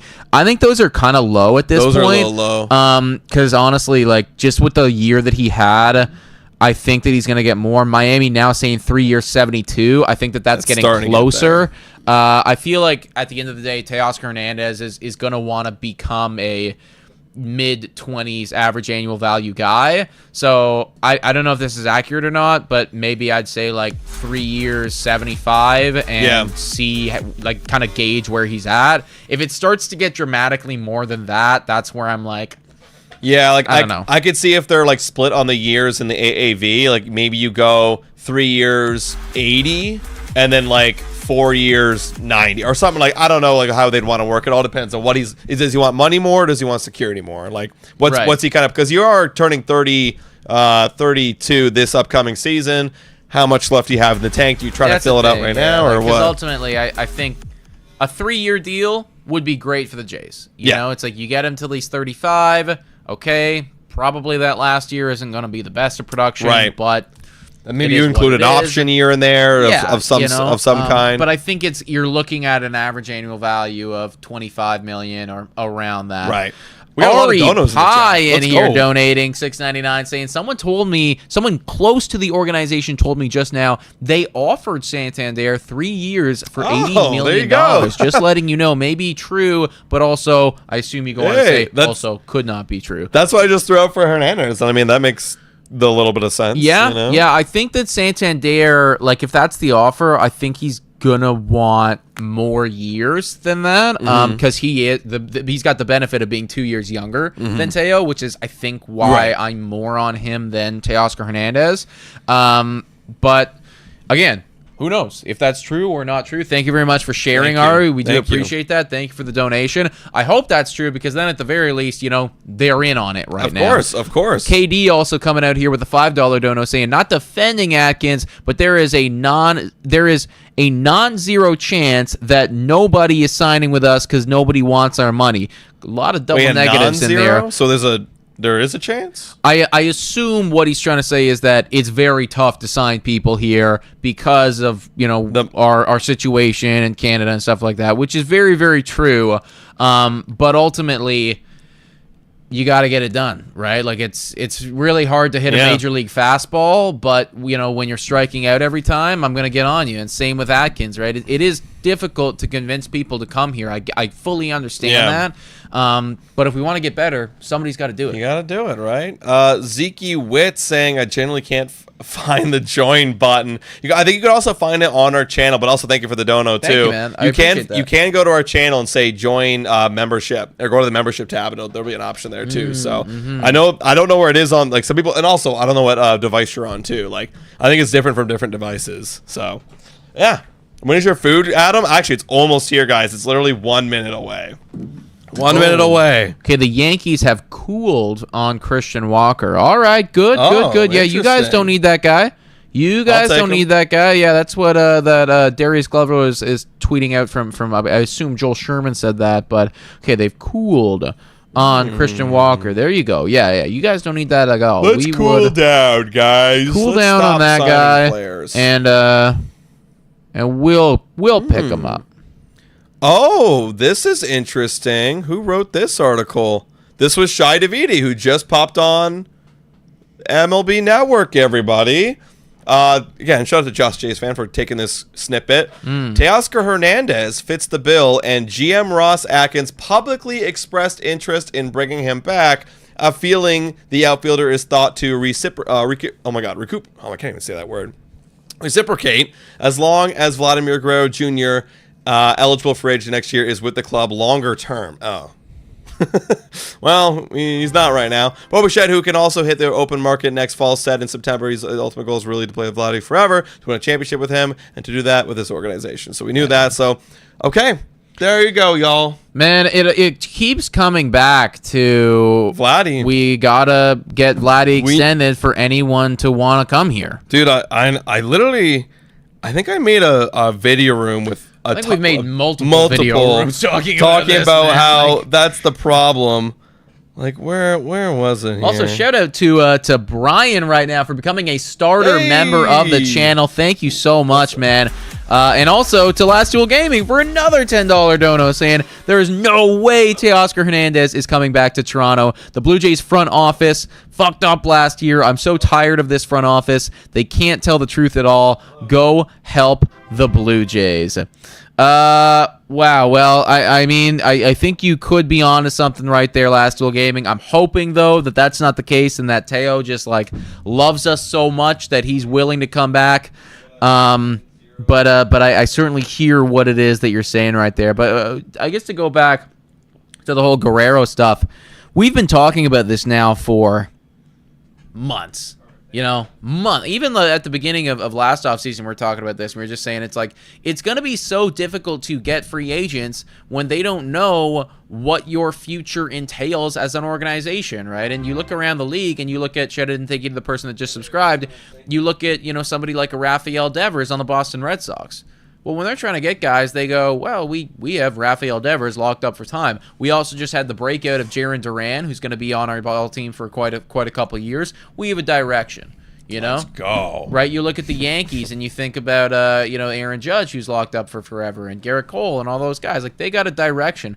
The Blue Jays don't have a direction, or not one that is easy to sell to people. Mm-hmm. So obviously, when you're entering into a meeting with the Toronto Blue Jays, the first question that you're asking is, what's up with Guerrero? What's the future? What's up with Guerrero? What are you going to do with Guerrero? Yeah, of course. Oh, it's incompetence all around. And how do they navigate that? Without seeming like idiots? It's incompetence. It's kind of tough because I know. They don't have them locked down. Also, did you shout out Last Duel Gaming here? Mm-hmm. Okay, shout out to Last Duel Gaming. We were just talking about. We were just talking about that. Blue Jays front office was fucked up last year. I'm so tired of this front office. Bro, I know. Listen, that's why I'm literally gonna get the bottle. That's why I'm literally gonna get the bottle for Ross Atkins being fired.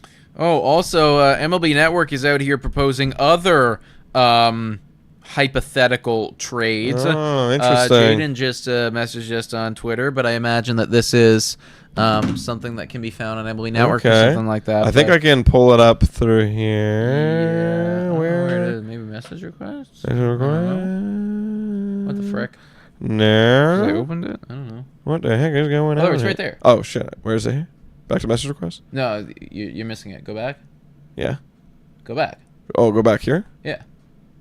Oh, there it is. Oh, what? No, it's the first one. Jaden. Okay, there we go. Okay, I got to pull. There we go. Daniel Kramer also is saying stuff. Or was he the one that had that? It might have been Daniel Kramer. So they're saying Devin Williams for Will Wagner or cash. Okay. Dude, I'm cool with smash that in a heartbeat. I'm smashing that. Smash that in a heartbeat. Absolutely, I am. Yeah, like that's dude. Devin Williams is a special talent. Everybody, oh, yeah. Like that is a really special talent in the bullpen position. And honestly, like if you got that guy, it's like okay, we're good now. Yeah. From a bullpen standpoint, anyways, I still want starters and hitters, but from a bullpen standpoint, it's like all right, we can work with this. Mm-hmm. We'll see how it all goes, and and hopefully it gets better as time goes on. Mm-hmm. Mm-hmm. Also, an update here from Daniel Kramer. A trade involving Luis Castillo does not appear imminent, but a source said that things picked up yesterday after Max Fried's $218 million deal with the Yankees. Castillo's remaining 3 years and $73 million pale in comparison to the rest of the starting pitching market. And that's very true, right? You'd be getting an extremely quality player in Luis Castillo for nothing. Well, nothing, but nothing in comparison to Burnes or those other guys, right? Like you're probably paying a lot more for Jack Flaherty at this point for a Luis Castillo, and I mean, who's going to be better over the next 3 years? And, might be Luis Castillo. That's true. Yeah, right? I get why people are talking to him or talking to the Mariners, about this. It does make sense, Absolutely. Okay. Things are really quieting down here, ladies and gentlemen.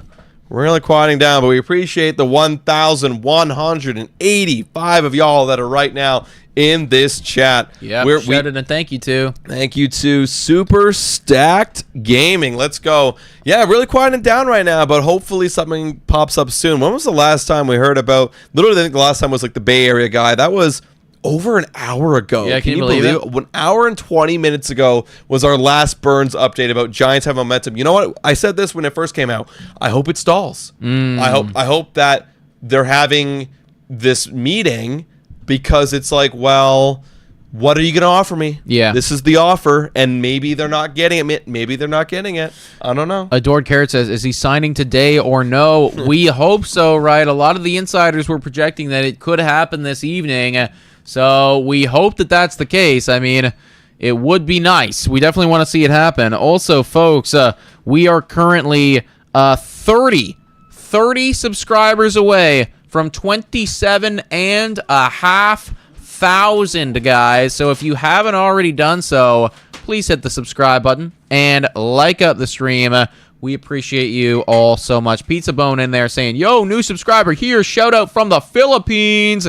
Go, Jays. Dude, that's awesome. Can we get a little, while there is a lull right now, while Adam is apparently getting the favorite, Corbin Burnes' his favorite meal, can we get a little roll call going on right now for where everyone is located? We got people from all over in here, the Philippines, England, everywhere. But let's get a little roll call just to familiarize everybody with the other people in the chat. I'll go first.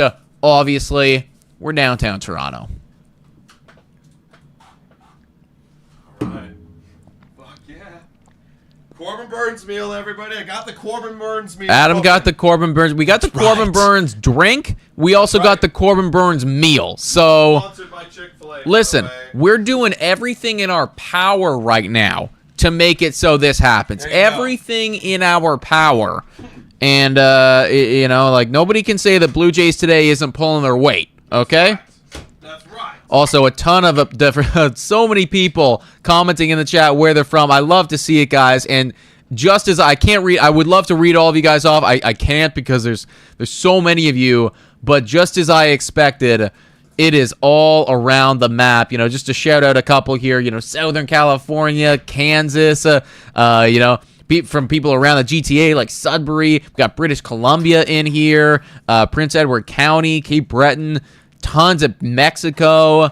Hell yeah, guys. Hell yeah. You know what? It honestly, it truly always blows my mind to see that we have people watching us from all around the map, So it's so cool to see the community build up. Do you want to do a little showcase for your meal right here? That's right, guys. Chick-fil-A, everybody. Boom. Got the Chick-fil-A sauce too. They don't sell them. I don't know if you could buy them like separately, but you can get Chick-fil-A sauce. It was like $5 for like an 8-ounce bottle. I was like, fuck yeah, this is the best sauce I've ever had in my life. Right. So let's go. Here we go, everybody. To Corbin Burnes. To Corbin Burnes. There it is. Yeah. Can you really give him a good look? I don't want to bet him do too far, but there you go. Corbin Burnes, baby. There you go, guys. It looks, I'll tell you right now, it looks and it does smell pretty good. Oh, yeah. So, Corbin Burnes, waffle fry. This is for you right now, man. Chris with the $19.99 dono saying free agency is great for BJT content / business. But the Jays aren't going to sign a tier 1 free agent, and the farm is so bad we can't trade for a top end bat like Tucker or mid tier like Baum. Chicago in the house,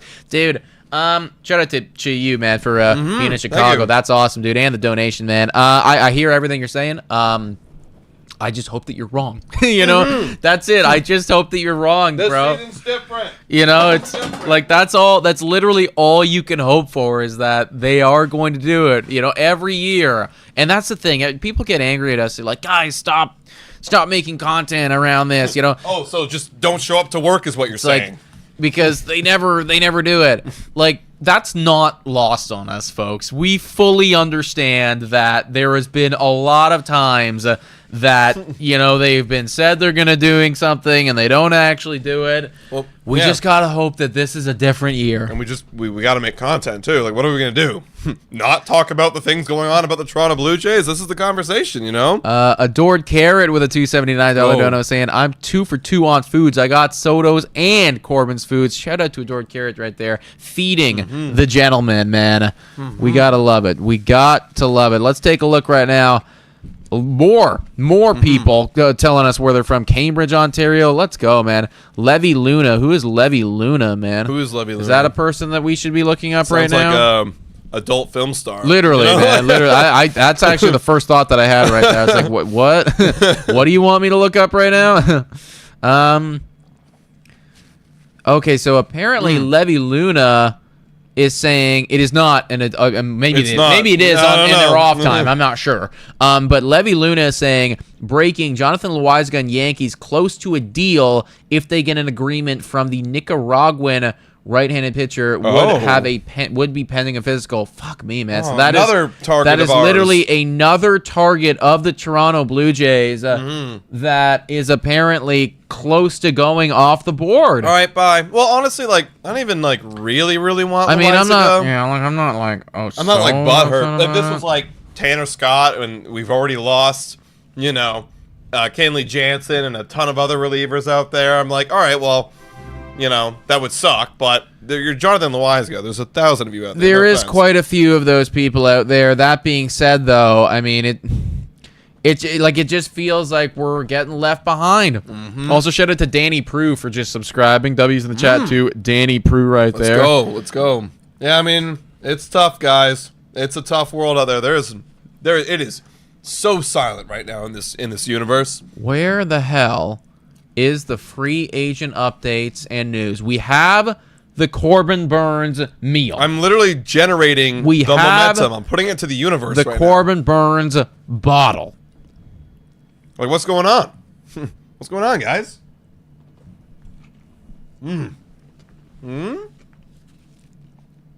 Ari Alexander?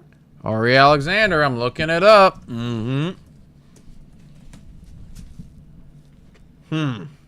It's way too quiet. Ari Alexander, what do you got for me, baby? What do you got for me? Nothing. 1 minute. 1 minute ago, while no trade is imminent, the Cubs and Yankees' interest is very real with the Astros asking on certain players. This is about Kyle Tucker. So the Cubs and the Yankees right now are the teams that are seriously calling up the Stros for Kyle Tucker. And apparently, I mean, obviously, if you are the Astros, you're only trading him away if you get quite the haul. Like, I would imagine that, I'm not super familiar with the Cubs prospect system, but if you're the Yankees, it might be a Jason Dominguez in return. It might be multiple other top-tier, prospects like that. Because they were asking, the Cubs for literally Suzuki. There's another player they were asking for. Isaac Paredes and 2 of their top prospects. So yeah, it's a big ask right now, and I get it. It's one of the best players right now on the planet. Well, and that's the thing, like we actually just compared it, and like you could make a strong argument that guy is better than Guerrero, right? In the course of his career. So just picture if somebody's calling the Jays and asking us for Vladdy, right? Like we see all these mock trades that are garbage online, but realistically, what are you trading him for? It's like your top 3 or your top 2 prospects and MLB ready player, and then we can talk. So I would anticipate that the Astros are probably feeling the same way, and they're not going to give him up without like a lot. Well, apparently Kyle Tucker removed the Astros from his bio. He's done. So you might as well trade him now. You already did the damage. Also, Ken Rosenthal just posted out an article, but sadly we can't even read it because we don't have the Athletic, guys. We don't have the Athletic. I hate it. You're going to make me pay for your words? Yeah. I hate that. Like, I want someone to go grab the information I need to know from the Athletic and then post it online. I would love that. I would love that, actually.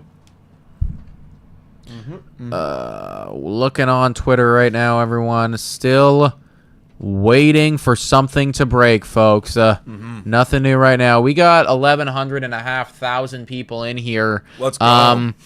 As Adam is chomping down some Chick-fil-A, what is your go-to fast food place? What is your go-to, or maybe not even your go-to, because this is kind of different. Yeah. What is the best fast food place? Let's put it that way, because there's a difference between your go-to and the best. What's the best fast food place? Go ahead in the chat. Let us know. You guys go fight about it. I'm curious to see what you guys come up with. I don't know. It's a lot of good all ones, man. preference, but Of course, it's all preference. Yeah. honestly, like, I might say, I do like Chick-fil-A, honestly. It's very good. Like, chicken is really good. Chicken's really well done. Honestly, McDonald's is last for me. Like, it's there's nothing to it. Like, it's like the all frozen patties. The chicken's not even real. Like, Nah, like, I mean, it's actually been a long time. I was thinking about this the other day. Like, one of these nights soon, you know, I kind of want to get, like, on one of the bender nights, you know, order some McDonald's, because I haven't had McDonald's in years, actually. That's at wild, this point, dude. you know? That's wild. I haven't had it in so long. It's, like, ever since university ended, it's just, like, stop getting it. you haven't had McDonald's since 2020. I feel like that would be an exaggeration, because I'm sure that there's one or two times. But, yeah, like, probably not, no. Like, No, there's got to be a drunk night in there where you got McDonald's. I don't think so, man. That's Like, insane. maybe. You're doing yourself a disservice right now. Why? You just said that it's terrible. It is I know, but, terrible. like, it's great drunk food. It's awesome. It's cheap and it's great for the sauce. The sauce is what saves it. I mean, I don't think I'm missing out on that much, you know. I don't know. I beg to differ, guys. Beg to differ. Mary Brown's is solid. I go Wendy's for burgers, and then I go Chick-fil-A for chicken. I do honestly like Tim Hortons quite a bit, Poggers. Tim Hortons is kind of right up there. Tim Hortons is literally the McDonald's of breakfast places. You know, it's the same kind of thing. I don't know. Like, I think there's like they got good wraps. Their sandwiches are good.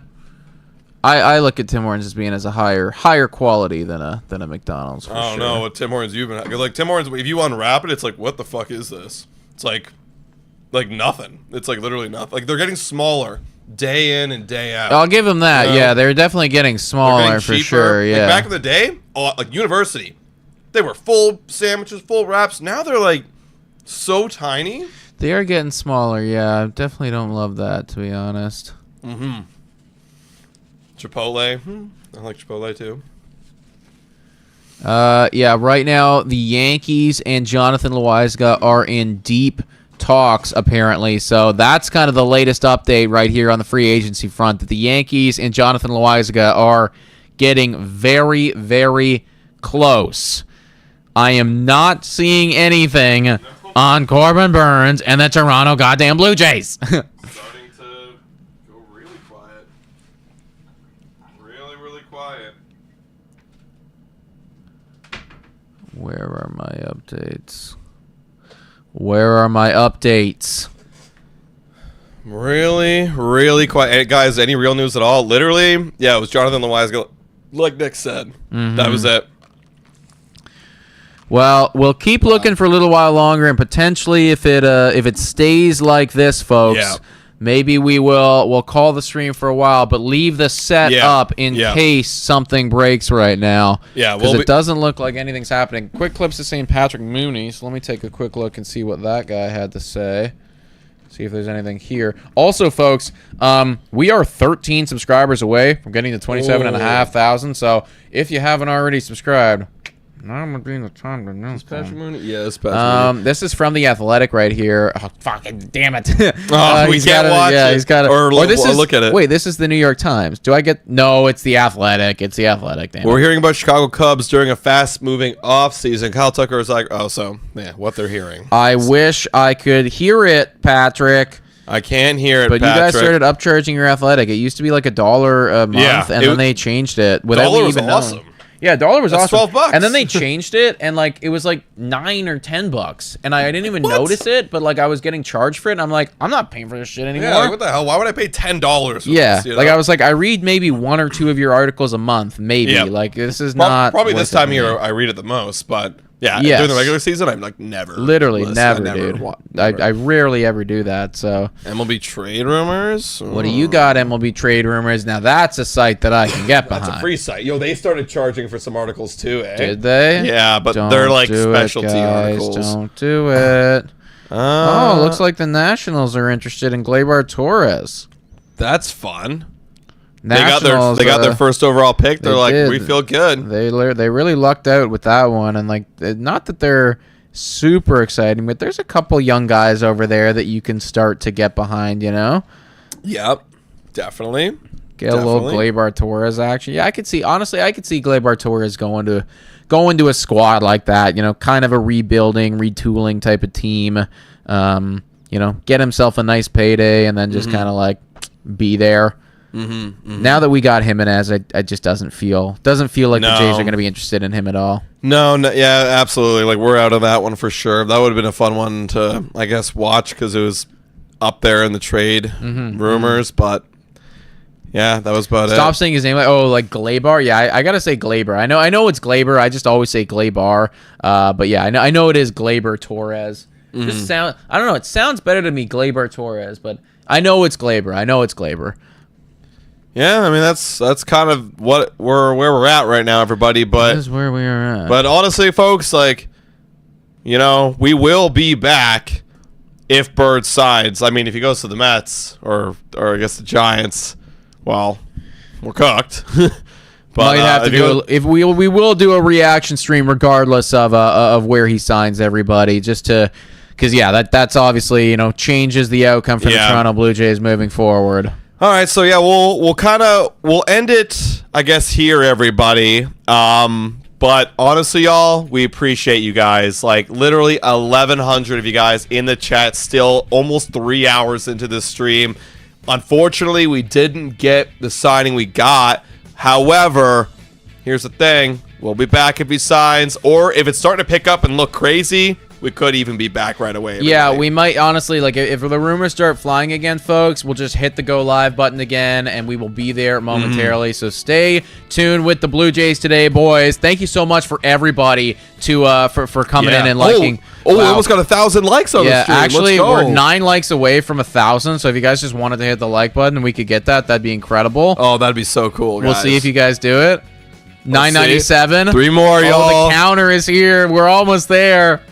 We almost did it. Let's go. Come on. Who's going to unlike? I know that somebody's going to unlike. And we got it. Thank All you, right. guys. Hell yeah, baby. That's where we got to finish on a high note. I want to crack that bottle open tonight, folks. I know you guys want to see us crack that bottle open tonight. So hopefully some more news breaks. Absolutely, guys. Thank you so much for tuning in, and we'll catch you guys very soon. And as always, go Jays, go!